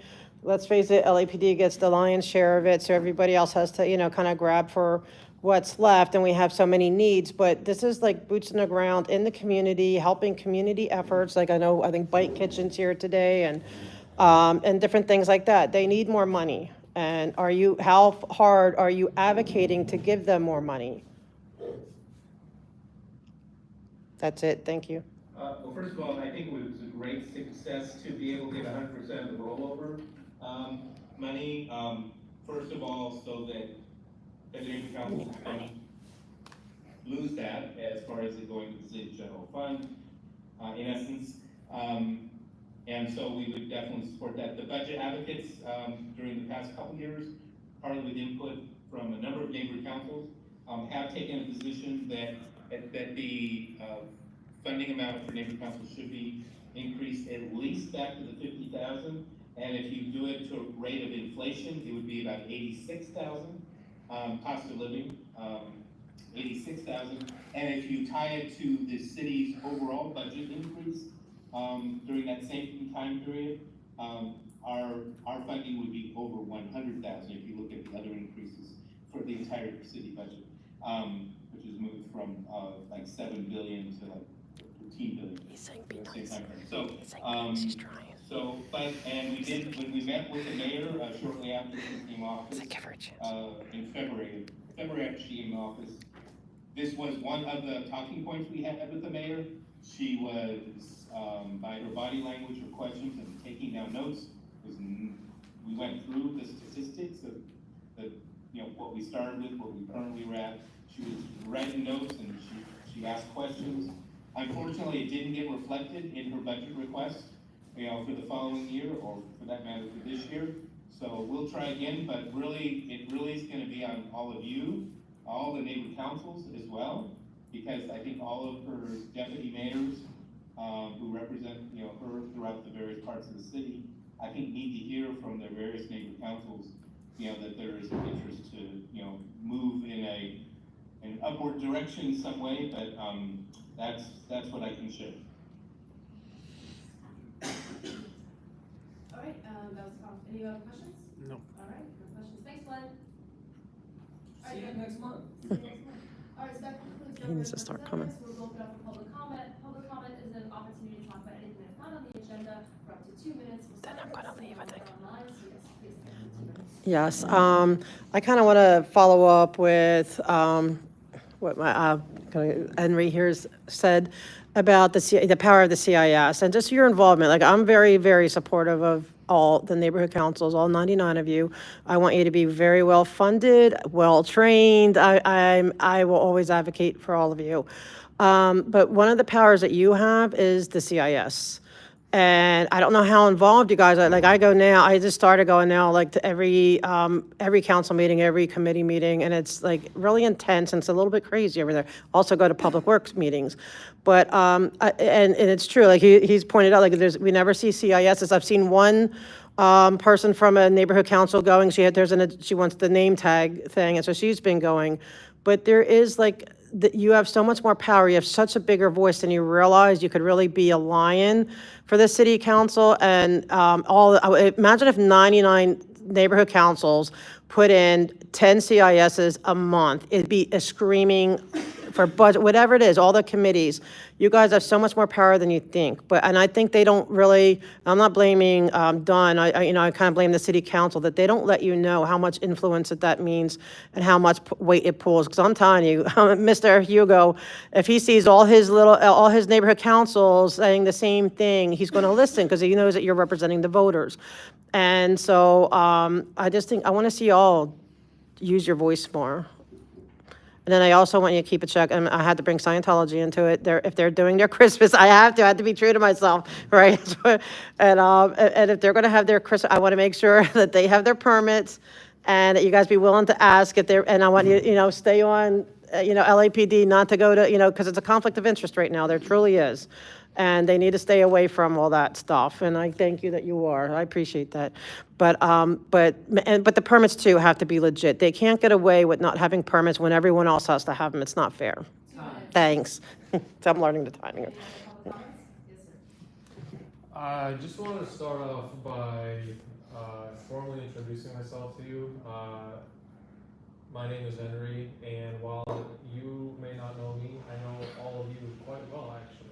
A lot of the initial virtual comments and all of the initial sway that some of these Scientology movement had in getting the people's eyes on some of your neighborhood councils is in big part thanks to me, although I will say the comment to you, that was totally messed up and that was not my doing. That was completely off top. The second thing I wanted to say is just a support for the power you do have, which is, I believe, very underutilized.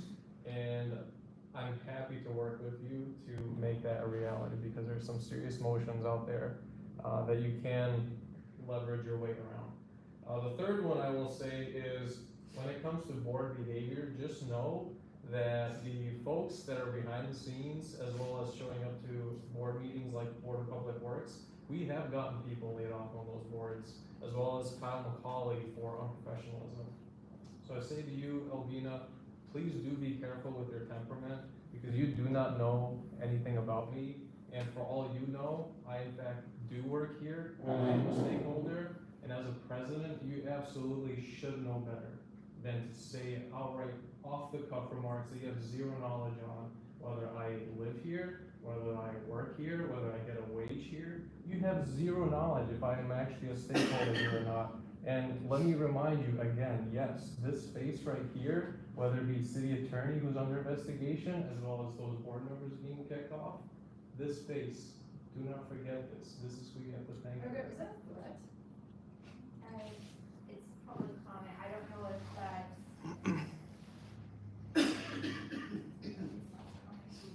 I believe public comment needs to be addressed to the whole board, is that correct, and not individual board members? I felt a little bit. I can double check. Yeah. Yeah, strange. So, Okay. next comment? Anybody have any more comments? There's two. Oh, there's one more. One more, and then we have one more. Okay, hello everybody, my name is Carlos Sosa, Executive Director and founder of the City X1 Youth Group. I'll start off by thanking everybody in this room for being here and creating some synergy in the universe, whether you're commenting, being a board member or whatever. It takes some action. I know a lot of us are here through our volunteer time, some of us haven't had dinner, you already put in your 9 to 5. So thank you for being here. I tell everybody, get involved in your community one way or another. Don't just sit online and complain or do little emojis. Go out and do something. So thank you for everybody for being here. I'm here to speak on behalf of the NPG we submitted earlier today for our upcoming food meal drop-off that we want to do during the holidays. That's for $500. I know you cannot vote or discuss on it today, but I just want to speak on behalf of it. City X1 Youth has been around for a little over 20 years, and we have our Tamale Wars on December the 8th, which is a Star Wars themed event. It's going on since pretty much since we started in 2004. And we have the get together, and then we have tamale meal drop-offs across all the encampments that we have identified through the homeless count where LGBT youth are identifying that they are living in, and that's what we're asking the $500 for. It's a $3,000 expenditure that we're currently at zero right now because some of my fundraisers and board members got sick, so we're kind of hustling to raise these funds to feed people. Our organization takes the thinking outside of the box approach. What we do is we do quarterly or annual social mixers for homeless youth where they can come by and kind of have fun, have a party. We'll have caseworkers there, organizations and everything, but the prime premise is come and have fun. We don't want to lecture you, we don't want to force you to take pamphlets or whatever, just come during the holidays and have a warm meal, watch your fellow youth perform, have our local law enforcement there, our community stakeholders as volunteers, and hopefully you'll take a pamphlet or a resource fair or whatever information, a business card, and link that to services. In 20 years, we have linked hundreds of youth through this approach to it. So we're not looking to get 1,000 people or whatever. We're doing whatever we can in our section of the community to service it. So check us out, cityx1.org, CITY, the letter X, and the number 1.org. All of my information is on the NPG submission. Thank you very much, and maybe I'll be here next month just to speak on behalf of it again, okay? Thank you, everybody. Thank you. Any other public comments? I see no hands online. Hi, Mona, you have 2 minutes. Thank you so much. It's been a great meeting. It feels like it's been a while since we've been here. So I would like to talk, it was a great presentation. $2 to $10 billion for the unhoused for services and supports is a huge amount of money. Maybe not for the LA area, but it's definitely not just a drop in the bucket. One of the things that I think that would be nice, let me tell you a story real quick about a gentleman, 2-3 weeks ago was kicked out of Scientology. He was trafficked here from another state, and because they found out he was gay, they kicked him to the curb and didn't even take him back to where he had started from. So he was left with $12 in his pocket. Now, preventative is definitely considered in that $2 to $10 billion, but it would be nice to have transition and emergency funding in there for people that are threatened to be homeless or on the streets all of a sudden. I loved what she was talking about where they come from in the 3 different categories. But that would be something that as a neighborhood council, it would be nice for you to be able to recommend some transition and emergency funding services. Thank you, and I yield back my time. Thank you. Do you have another comment? Oh, Glenn, is your hand still up from before? No, I mean, put it up again. Okay, okay. Yes, please, for 2 minutes. Okay, thanks. This, Los Angeles Neighborhood Council Coalition, is the citywide coalition. Just want to make sure you're all aware of it. Meets the first Saturday of every month. It's coming up.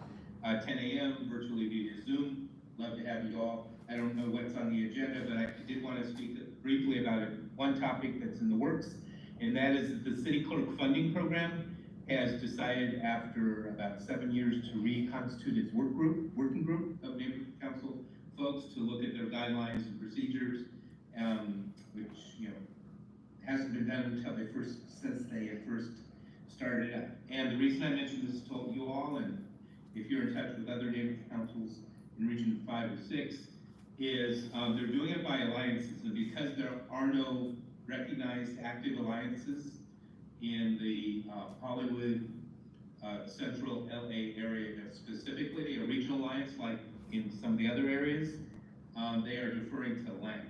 Now, I'm not so sure I agree with that, but it doesn't matter what I think. The fact, and we have had a conversation with them about maybe an alternative way, but they're looking to populate this work group by the end of November. That's the deadline they've given us to submit nominations, and they're going to start their work in January. So I just wanted to bring that to your attention, and you may have some thoughts on it. I just want to make sure. I just want to make sure that there's robust representation from all regions from the city, whether or not there's a active regional alliance or not. All right, thanks very much. You can contact me if you want to follow up with any further details. Thank you. Thanks, Glenn, I'm gonna follow up. Glenn, can you put your contact out? I have a different idea. Can you say it, or?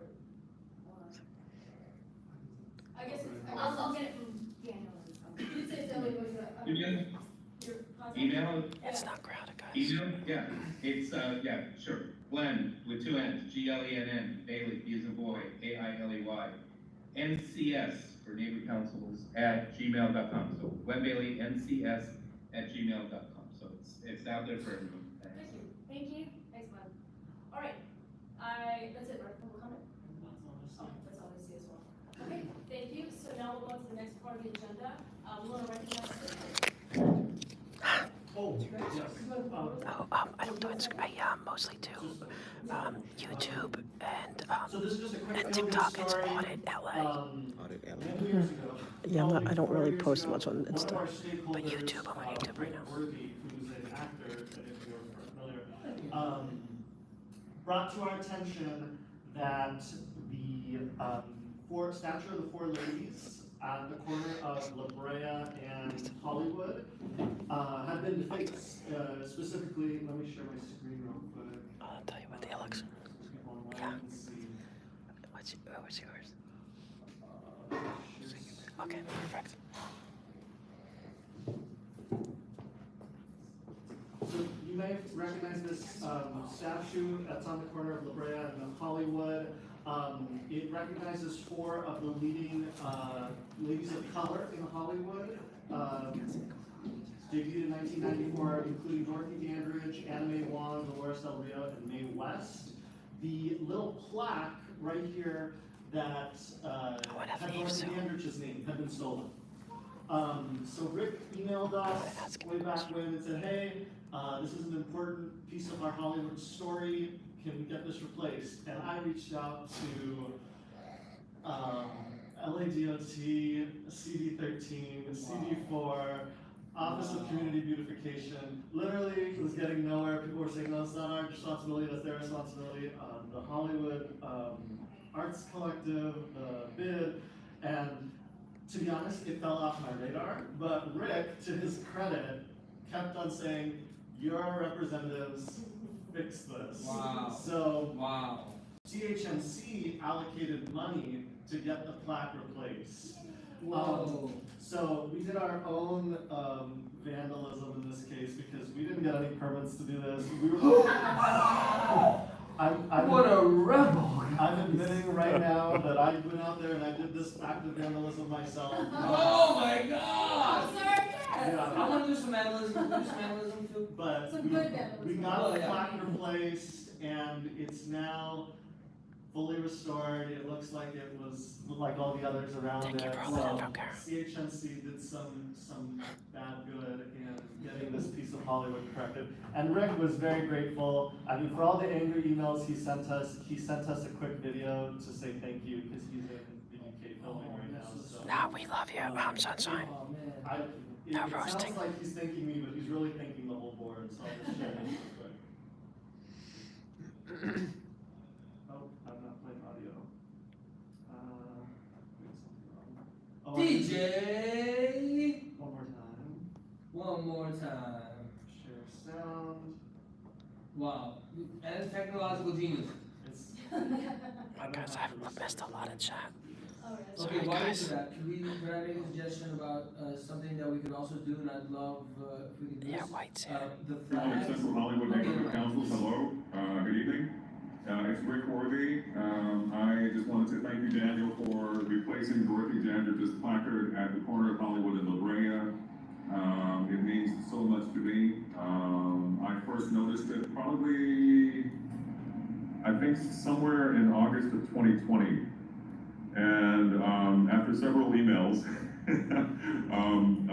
someone got back to me, and Daniel, it was you, and you replaced the placard and you put it on yourself. And I just wanted to thank you, man. Thank you so much for your work and for caring about putting the placard up, replacing it.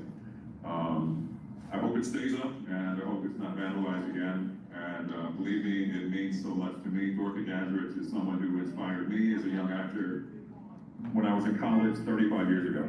And I apologize for the noise, it's a busy European street, so. Okay,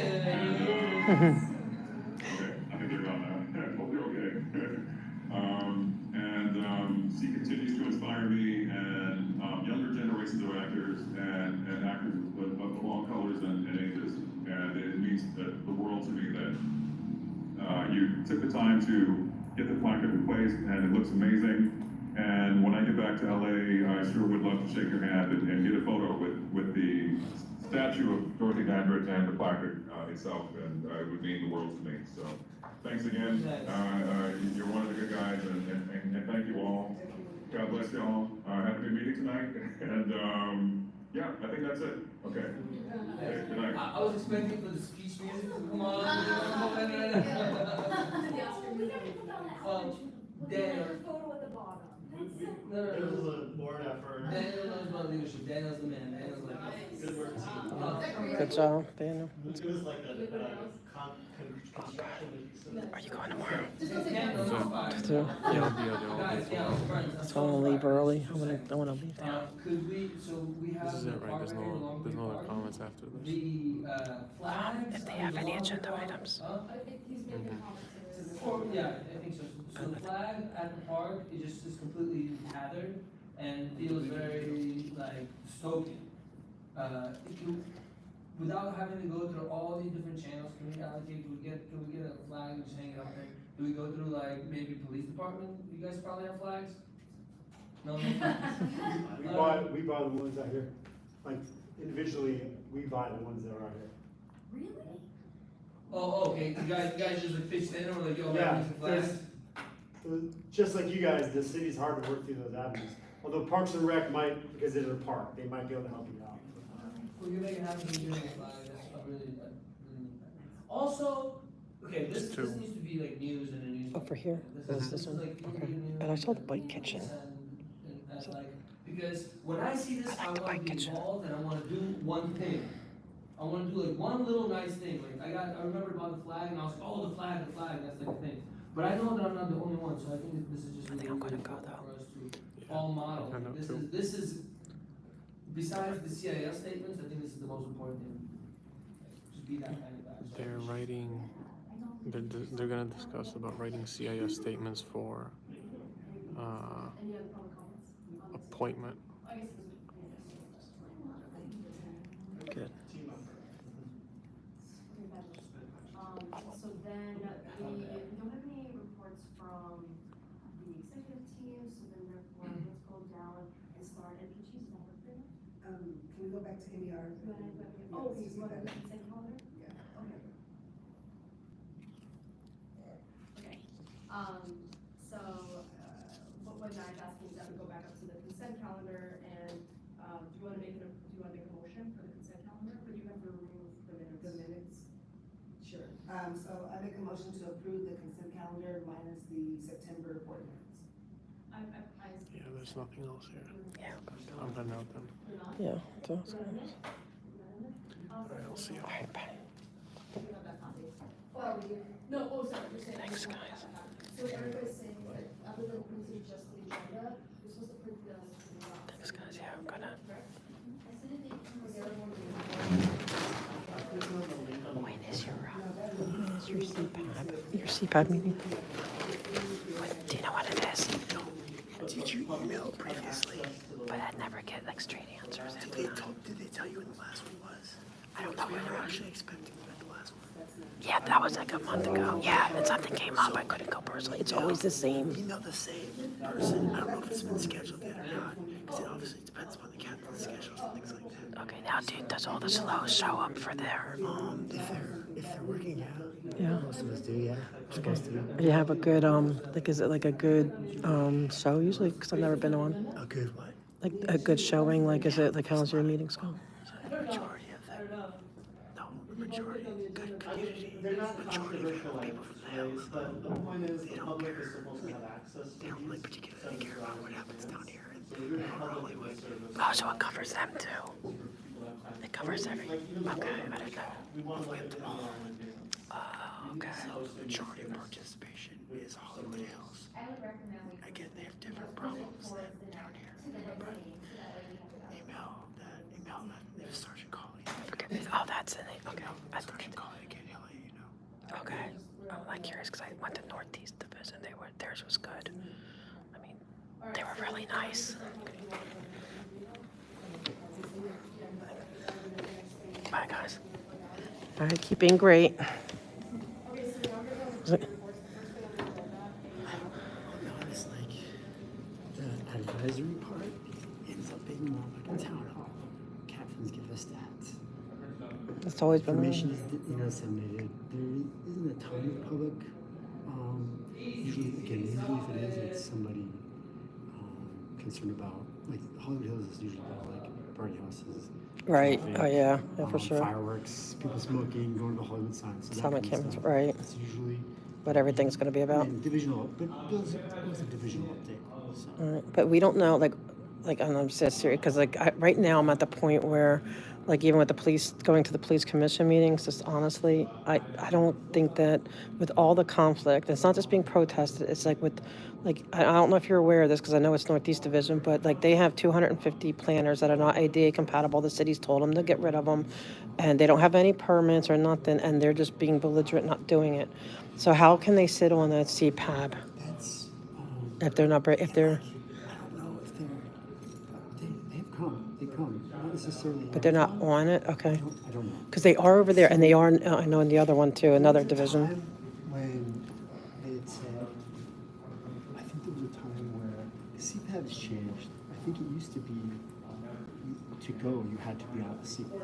No, it's always been open to the public. It's just that they try to hide it. The LAPD doesn't want the public there, so they make it secret. But see, I know better, so like, that's how I push it. It became very. Yeah, because it went online. Everyone wanted it open. You're disseminating information as quickly as you're getting it. Right. So. But they still try to keep it. That's why it's so hard to get the information when the meeting is. They don't want us there, which I understand. But I'm not. Look, I'm not going to be disruptive. For me, I am not going to be. I can't answer for anyone else. I will not be disruptive. I was gonna say, I think when there isn't as much room anyway. So like for disruption. I mean, I said it's pretty much captain's report, this, and then it moves along. So. But they don't want the public there, and I've seen it for years. Like I've been involved with CPAP for a long time. I know, but they don't want them there. Let's be honest. The one thing I will say about the CPAPs, please do let them know that video recording a public meeting is allowed. That is 100% allowed. No, I'm not going to be doing it. I will not be. Yeah, but I will not because I will have because I want to build relationships. So I will be. But they know. Because he wasn't a cop, so that guy didn't know. The police know. He looked like a goof, but I mean, he literally took up like 15 minutes, and somebody on the board said he's allowed to record. Yeah, he didn't know. Record what he's doing. He was like the president. He wasn't the LAPD. He was like the civilian one, the president. But he was really sweet. He was a really nice guy, really good guy. And only one person complained. Only one person complained about filming, and that was Janet Wayland. But yet she was taking pictures of us, and yeah, and. We used to do. I guess we're not doing. I don't know if we're doing hybrid or not. We did some hybrid. Okay. So it's almost like it is filmed anyway. It is. Well, they don't like it. Well, let's fit. I mean, the cops hate I'll just keep it real. The cops hate cameras. Yeah, you do. I mean. Northeast is different than Hollywood. Yeah. Usually having cameras. Well, yeah, you should in Hollywood, but you just you guys got more sass than they do down there though, up here. What do you mean, Like sass, like what's his name? Rand like threatened to arrest me if I was like filming, and I was like, go ahead, do it. Oh, Like they're more sassy, yeah. Where they're way more like a little bit for at least with me, because I try to be like I'm not going to be nasty to you, but they're nicer down there, even though I'm sure they're maybe not to everyone. We've gotten it kind of. I don't know if they've gotten the protests that we've gotten there. Oh no, the blue. At the station. Oh, you have the state. Oh, okay. You've seen some of them. Yeah, they've been pretty. Northeast hasn't gotten people to show up just Yeah. as much as Hollywood has. Yeah. We have a jail here. We have those. Yeah. So. Pretty sassy, but some of them are good. Like I gave commendations to one. It was really nice, but Rand's like, I mean, you have we have our maybe differences, but you're respectful, I get it. You guys have your thing. It's not really my thing. I just want everything done by the book, and because you hold us to the book, right? Like you're gonna hold me. Like if I'm sitting here breaking the law, right? You're gonna hold me in. There's spirit of the law, letter of the law. Right, and I'm probably going to be held to both of them by you guys. Let's keep it honest, So it's just, we got to hold each other accountable. Like you're there to hold me accountable. That's what the badge and all that is. It's to hold me accountable. Right, and so we have to hold you accountable too and transparent. It's just. Email, social call. All right. I'll let you know the next one. Because I'm not here to be like I just want everything right. Like I just want but my content and also your other little buddy. Sick of her, your little friend, and she gone up for her. That because I went by there. I just was minding my own business. I call her your buddy. Her? What's her name? From on the police department? No, the restaurant La Poubelle. Oh, La Poubelle. Like her people are like I wasn't even go. I was just walk. I always had the camera. I wasn't dealing with them. I wasn't talking to them. I was just like I put the camera on because there's been so much violence. And someone did. They flicked a cigarette on me. I didn't even I wasn't even doing anything. So like there are a bunch of like over there too. So I'm tired of them. I met her long before. All this. That used to be my area. So I was Yeah, I there know. every day. You get to know business owners. And again, I always appreciate you guys have and I don't know that I ever saw you there. And I was only there that one. Not often, because it was very, I don't like that, I hated being there. It was very scary in a way. Like, I don't really know, but I think it got painted as, a lot of those businesses got painted as, oh, these are Scientology businesses, and I'm like, to my knowledge, they're actually not. Well, she is, I think. She is. So that's not to say people, I don't know how many Scientologists live in Leatherhead. She has the sign right above, she puts their sign right above her business. The owner, that's the other building, it's the owner of it, I think they changed it. No, but I think she owns I think she owns several of those buildings. Okay. Hers is only one, the majority of them are owned, I think, by somebody else. Because I know for example, like. Let's talk about the grocery store that abuts the, So the Oaks is different, not you, but like the protesters here, they went after the Oaks guy. Yeah, no, I didn't go after any, I mean, you know. Why, did you ever hear that story? Is that the one where the wife like intimidated Mindy? The street got closed because someone swatted a call. And Yeah. The street got closed. She got dropped off. She was trying to go home on Bronson. So she gets the traffic backs up. And they closed the street because someone swatted a call. So she got out to walk up to the store that her husband owns. And she got misidentified as a Scientologist. No, but she goes to acting classes. Isn't that the wife that she's an actress? And I think she goes to, I think she does go to Scientology acting classes. She's not Yeah, but I know, but if you're going to their classes and stuff, that's the connection. dropped off. Yeah. It was Mindy. Mindy, yeah, I remember that. And she wasn't getting out to go, she was going north, and they swarmed her, and she didn't know what was going on. But it was just Mindy, not Swarm. It was just one person. I think she overreacted a little bit. Aja, and then somebody else. See, I don't know. I rarely went. I did not like that vibe. I didn't want anything really much to do with it. Started snowballing itself. But it's because of the people there. It's like they would be flicking cigarettes. They are horrible.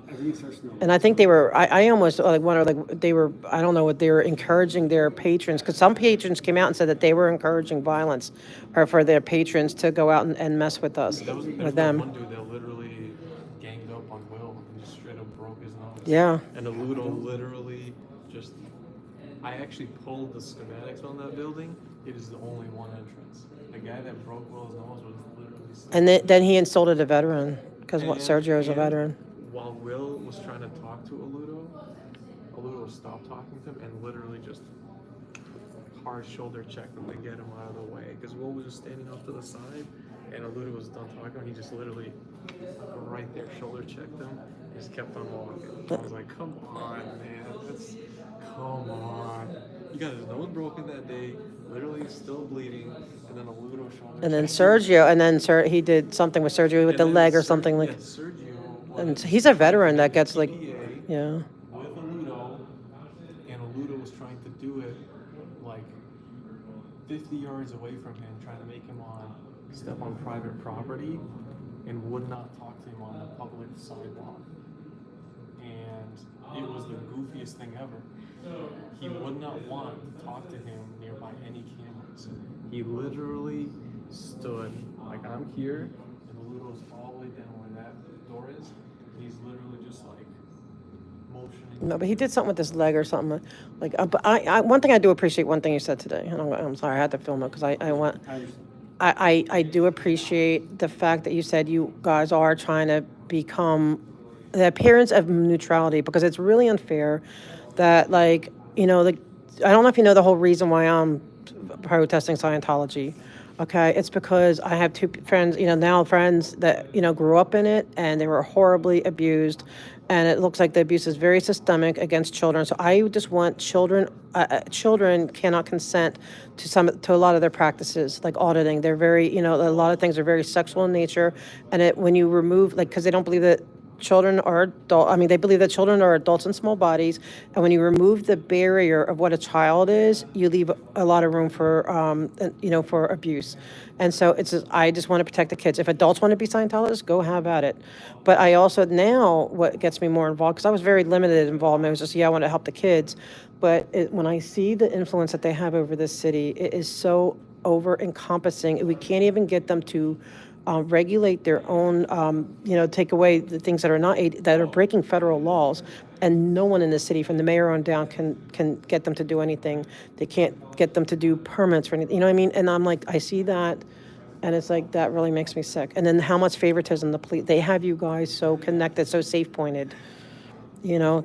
So on that note, from our perspective, I feel like they're upset with us because they feel like we're not protecting their freedom of religion.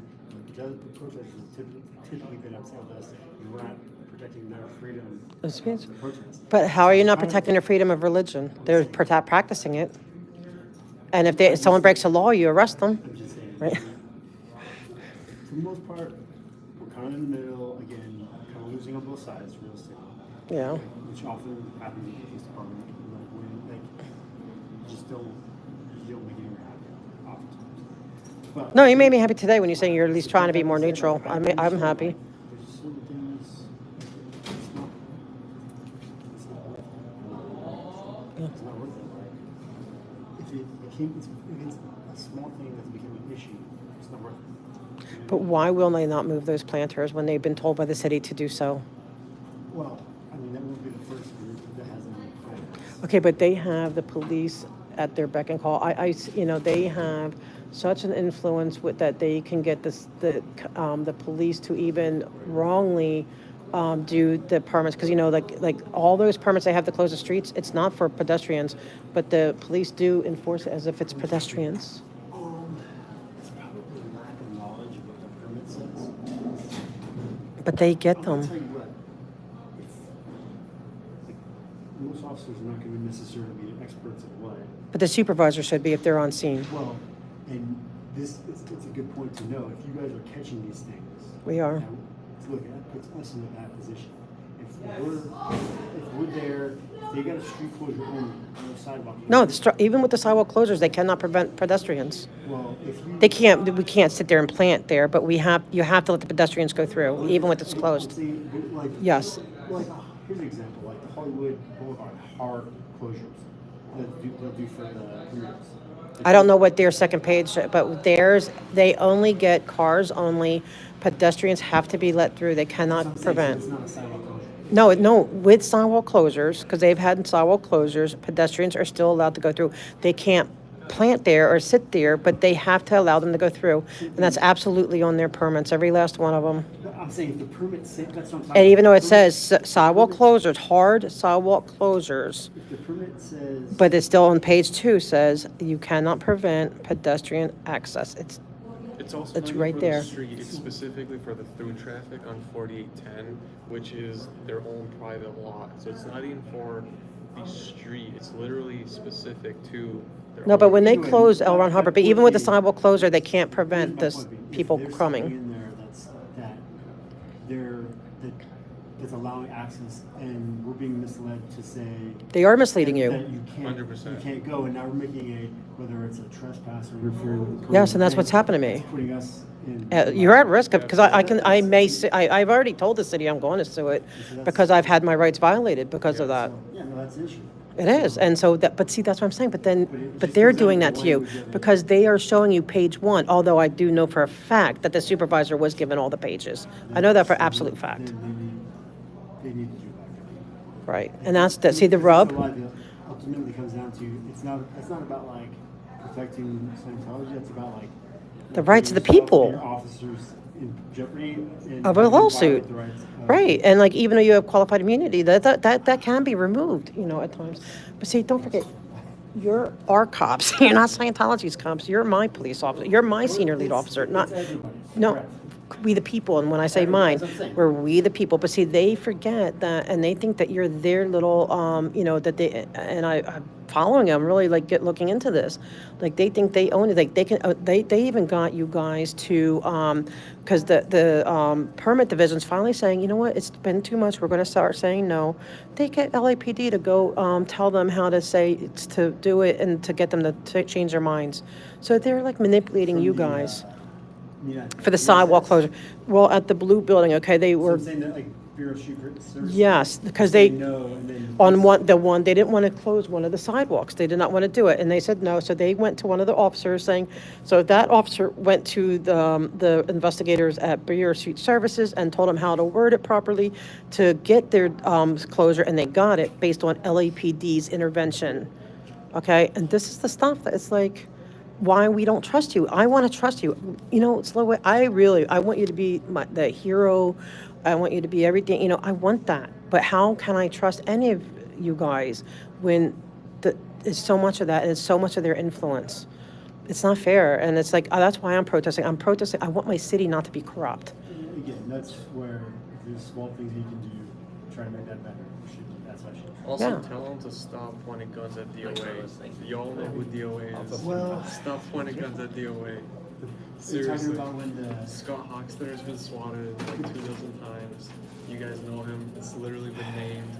And also, you have shaky hands when you hold a shotgun at DOA. Because he doesn't want to shoot no one. Like, that's why. When you hold a shotgun at DOA, you have very shaky hands. Because he doesn't want to shoot anybody. I've never put a shotgun at DOA. Stop it. What are you talking? I don't know. I'm just saying. Shaky hands. Stop it. But I wouldn't want to. The calls that come out, someone actually, I heard a good question, like, why does he always get swatted and not? Well, no, I got swatted. So has Solomon when I've been around. All of us got swatted. I've been swatted here. Remember, I don't know, were you there with the fire call that came? And then at East Hollywood, they said it was a man with a gun call, and they came running down. But thankfully, I was on the phone. okay. Yes, yes. Because I think it got brought up, and then right after the call. So I Yeah. honestly figured it's one of your, some viewer that. I mean, it could be. I mean, I have no idea. That's why I wish they would investigate and really get to the bottom of it. Like, who is doing these swattings? We don't. And who? have But a also, technological- are you serious? Yeah. Well, at least at our level. All right, but I also know for a fact. Maybe FBI would. Well, get them involved. I mean, we want to know who's swatting us. I don't want anyone to have their guns. Okay, good. Good. I hope so. I think the technology to hide your number is outpacing the ability to look these things up. That's good. When I went with DOA to the field office here in LA, you know what they did at the FBI? They literally refused to see us, despite literally that same day we got swatted. And they made a whole joke about it. They were laughing on our face for not seeing us. When I went across the country, back in my state of New York, I went to the district office. You know what? I got to talk to 2 special agents. Yeah. Within 10, 15 minutes, just like that. What's up with LA? LA's the attitude. Huh? Literally laughing. But what about, and Scientology, I know this for a fact too, they increased the calls, because like I did watch this one where DOA was like saying, oh, like you should be making more money or whatever, and he was just talking to their people, which they hate, but then they call and they step it up to like a higher than what it is, which is not fair to DOA, or anyone who's there. The people who, they're Scientologists, I do not hate. I don't hate Scientologists. I hate the abuse of Scientology. And if anyone wants to be a Scientologist, as long as it's not children, they're not doing it to kids, go have at it. Using the power of whatever entity to abuse people is disgusting. And to increase the call, that's dangerous for you. Do you really want to call and be guns drawn for something silly because they want you there quicker? Nobody wants the. But nobody's standing up to them but us, and that's not fair. Like, that's what we're sick of. Yeah, and stop harassing Lexi. Right? Lexi is on Twitter is shot on 22 millimeter. He's the dude that films all of the street. The camper, the street. Literally. Yeah, that they arrested him. Stop, man. So we need a little transparency, I think. Typically with those, sanitation will set up a work zone, and the whole thing is if you go to their work zone, it's was it for interfering? No, just he was filming and they didn't want the cameras. It was a totally different PC code that they arrested him on. 5611, 56.11 subsection blah blah blah. No. Because there's one. That one. Yep, and it was not. Because he is one of the. Did he get arrested? Yes. One of the most meek and demure people. He literally stands on the opposite sidewalk, so they have their zone here. Yeah, we just want he wants transparency, which we all want. He's on the completely opposite end of the sidewalk, and they literally directly approach him. The police did? Yeah, the 2 officers, they were being. You gotta know which. And he's legal barely is like, not. yeah. And if it's legal.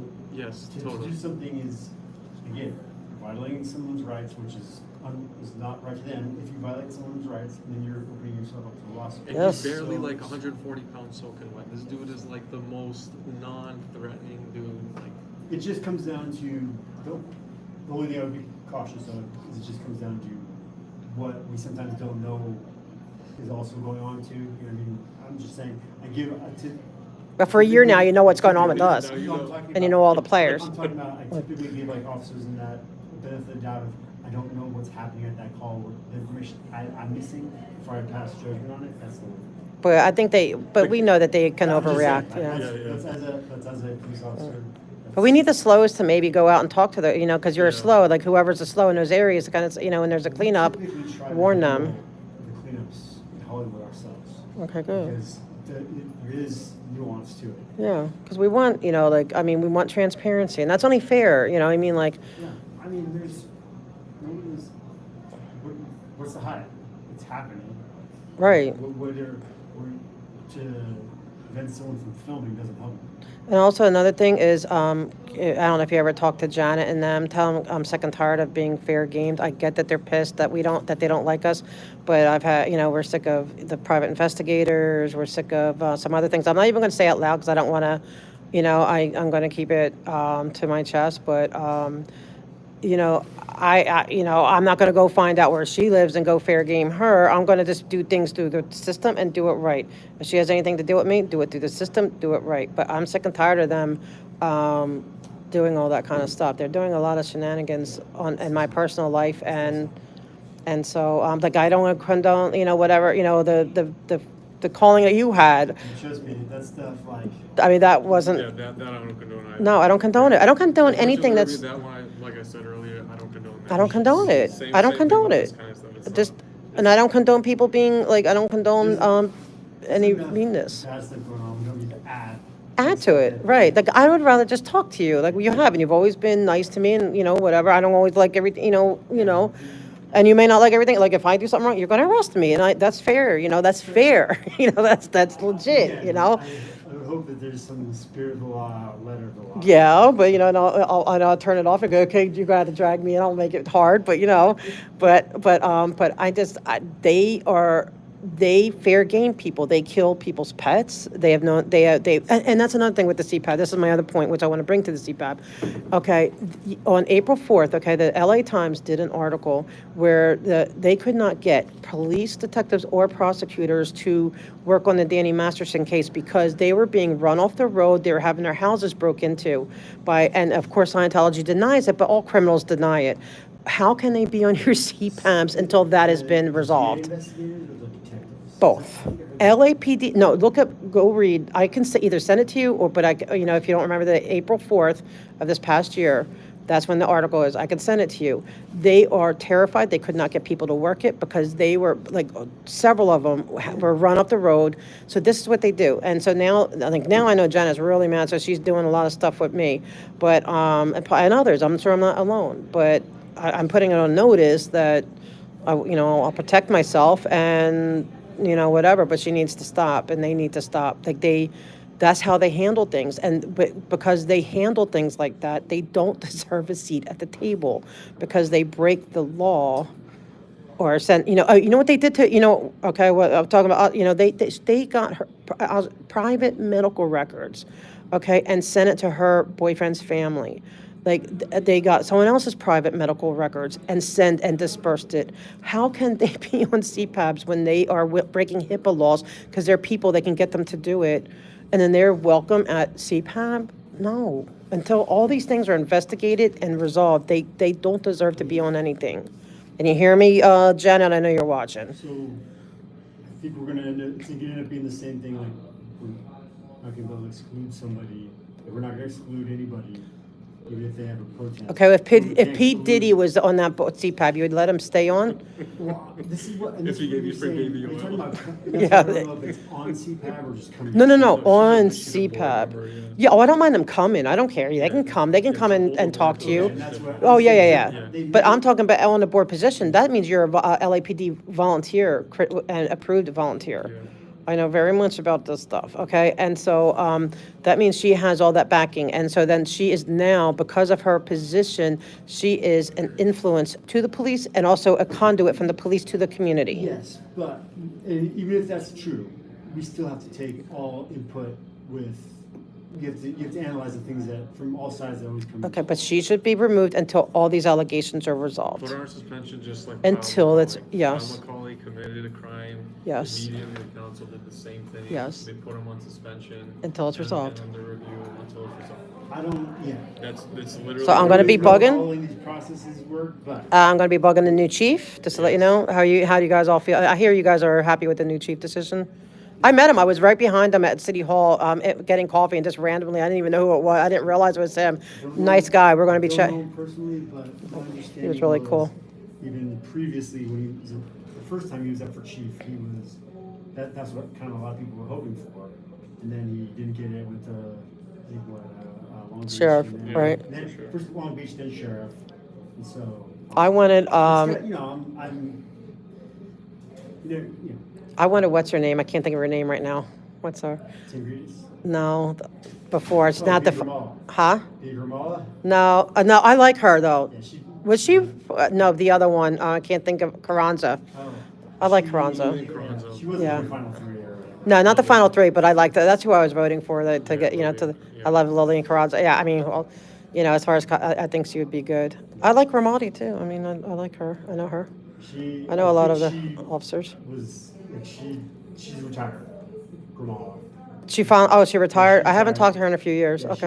I'm pretty sure even going in. All you guys are people retiring. that wanted her to run, I think she probably realized like, I've served. You know what I mean? Like I'm done. Well, she's very nice natured and she's very even tempered and stuff. And She was a great captain here for us, and then you know when she left here, she moved up. yeah, her and her horses. She wants to be with her horses. Yeah, at some point you gotta have a family A and life. life too. Yeah, well, I appreciate the time, you know, and for hearing me out, and you know, because they gave me time to hear me out, you know, and All we're asking, man, is just please don't fucking shoot us. Like, I've had guns drawn at me. I'm so scared many of that times happening. this, Like, I'm genuinely. I'm terrified. Bleeding for my life. Like, please don't fucking shoot me. Listen, Yeah. Even if you pull the gun on us. There still is a great deal of discipline, even if you, because certain calls do dictate whether you draw your gun or not. If it's assault, a deadly weapon call, you can't tell officers, like that's. I know they have to protect them, so I get it, but like at some I'm time you just have to saying, know but it's. doesn't mean it's comfortable, Yeah. but there is a lot of discretion used in. Yes, that's exactly And it. so, and here again, they're also in discipline. There's a lot of discipline in it too. So. Yeah, but you might get mad and be like, "Oh man, it's hard." Like, No, trust me, that's Having a rough Wednesday. you know, I'm scared of that. Like, well, she annoys me at the meetings. Here's our chance. In the grand scheme of things. Sorry, the people I that had to bring humor. The people, and look, I don't do this stuff anymore as much as I used to when I was, on patrol. But the people that you're typically stopping, having to, because they've actually committed an assault with them. Yeah. And before all this swatting stuff became such a big thing, those are the people that you signed up to stop, not to get involved with protesters and Yeah. what's going on. So nobody wants to get involved in that stuff anyway. Okay, but when you when you get the calls and it's like at this address and and it's Scientology, don't you guys know like they should put basically Yes, you like also have to, just like the fire department's got to come out every time thinking. Well, yeah there's come a out, fire. but not with the lights on. He's saying he has the beam on his forehead. That would scare the crap out of him. I would have PTSD like major time. Either way, though, like the minute you say, "Oh, I don't have to worry about it anymore because it's a swatting call," what if that's the one That yeah, not you I guys, get that. it's somebody else? 'Cause we don't. Right, okay, fair hey, enough. look, I don't know. You just never know. Maybe that's the day they finally snapped. And they're like, the wrong protester said, "This is the day I'm going to take him out because I have a vendetta against this religion, and now I want to." I'm just saying, you just never know. I know, but see, You that's have another thing you that I have to don't prepare, like. You have to prepare, and then Okay. be disciplined but to not. Again, it doesn't mean you can just, lose your. Because there's lose too your many. head. Well, let's just say there's too many unalivings, like for my comfort zone, and I'm not because that's why I think the MAUs are important. Because it's just Yeah, but and granted, it is a story and it's a topic, and it can always get better, and everyone will support mental health Yes. units. But the vast majority, if you actually look at the stats, I watch. the vast- Yeah. Oh, I know the vast stats. majority of our contacts are uses of force, and our contacts. It's we very obviously low keep it- and then are extremely low. I get that, but it's just the ones that do happen are, it's almost always, because I watched every last one of them, it's almost always people with, that need help, not, Well, there's something to that. There's definitely something to that. The a lot of problem times is- it's the family members I calling would for help say- and then, I would say the biggest probably struggle is the number of failures prior to that, when there are, people asking for help or things that need help, and where the system fails it much earlier on, when there's other chances for intervention too. That's the current. yeah, well, that's true, and that's not fair. That goes on the police, right? That they fail you, the people all the way up. That's where it's tough. That's right. I'll take that. That's true. You're right. He knows. I mean, I know you know. And but thank you all for slow away. I appreciate the time. See you, man. Thank you, sir. See you guys. Yep. If not, CPAB, whenever it may be. CPAB, yeah. Probably next. But no, and not at Christmas parties because we're. No Christmas parties and no gun parties. It's ultimate, and I will tell you this. If you guys know anybody or any groups, because you brought up the conflict of interest. Yes. You have the toy drives and stuff like that. Mhm. Find any other funding sources, clean sources outside. We'd be happy to. We could use some help with the toys. Let's do it. Let's let's put a. We'll do it. I'll do it myself. We'll do it as a for the heck yeah. Anyway, but Well, neighborhood councils and all this. Yeah, it's not worth it because they're recruiting anyway. When they do that, they're not. That's. Yeah, it's not worth it. And not worth it. We can set it aside. thank you. So we're going to get the kids some toys. Yeah, I'll work with you. Like I want to. I mean, like I'm not. Like I said, you're going to hold me. We hold it. Everybody hold everybody, and that's and just if you have to arrest me. We do it kindly. Yeah. No, I'm going to make it really hard, though. I already tell all the guys at City Hall, like, no, I don't want to ever be arrested. Thank God I've never been arrested. I hope to God I never will be. Yes, we'll all keep it that way. Yeah, let's all keep it that way. Good night, Slow. Let's keep it that way. But I don't even want to be at gunpoint. That would scare the dickens out of me. Yeah, I got you. All right. Thanks, guys. That was an interesting chat. I hope they could have heard from him. I got a question for you. Whenever you're ready. Yeah, and I want to tell you something, too. Okay, we had to do we're going to have to do a toy drive now. Because, like, if we're telling them not to pair up with them, then we had to provide the... Yeah, that kind of stuff I got no problem with that. Yeah, because we're providing the alternative. Hey, No problem with that. Watch your tires. yeah, the guy wants to come in. Move up, move up. Yeah, there's this guy on the right side. Thank you so much. Okay, so my thing is... Did you cut it? I know. Okay, guys, I'm going to say good night to everyone. I hope you enjoyed it. Sunshine, thank you. Yeah, we're going to do the kids' drive. Hopefully, we heard that conversation. I'm still working out my sound. I don't know what is wrong with the sound of my phone. But thank you, everybody, and talk to you soon, hopefully tomorrow, right? I'll talk to you guys. Thank you. And Sunshine, thank you for being in my chat. Appreciate you. Bye, guys. Thank you, and thanks for all my mods, all the people that came. Thank you, thank you. Night, night.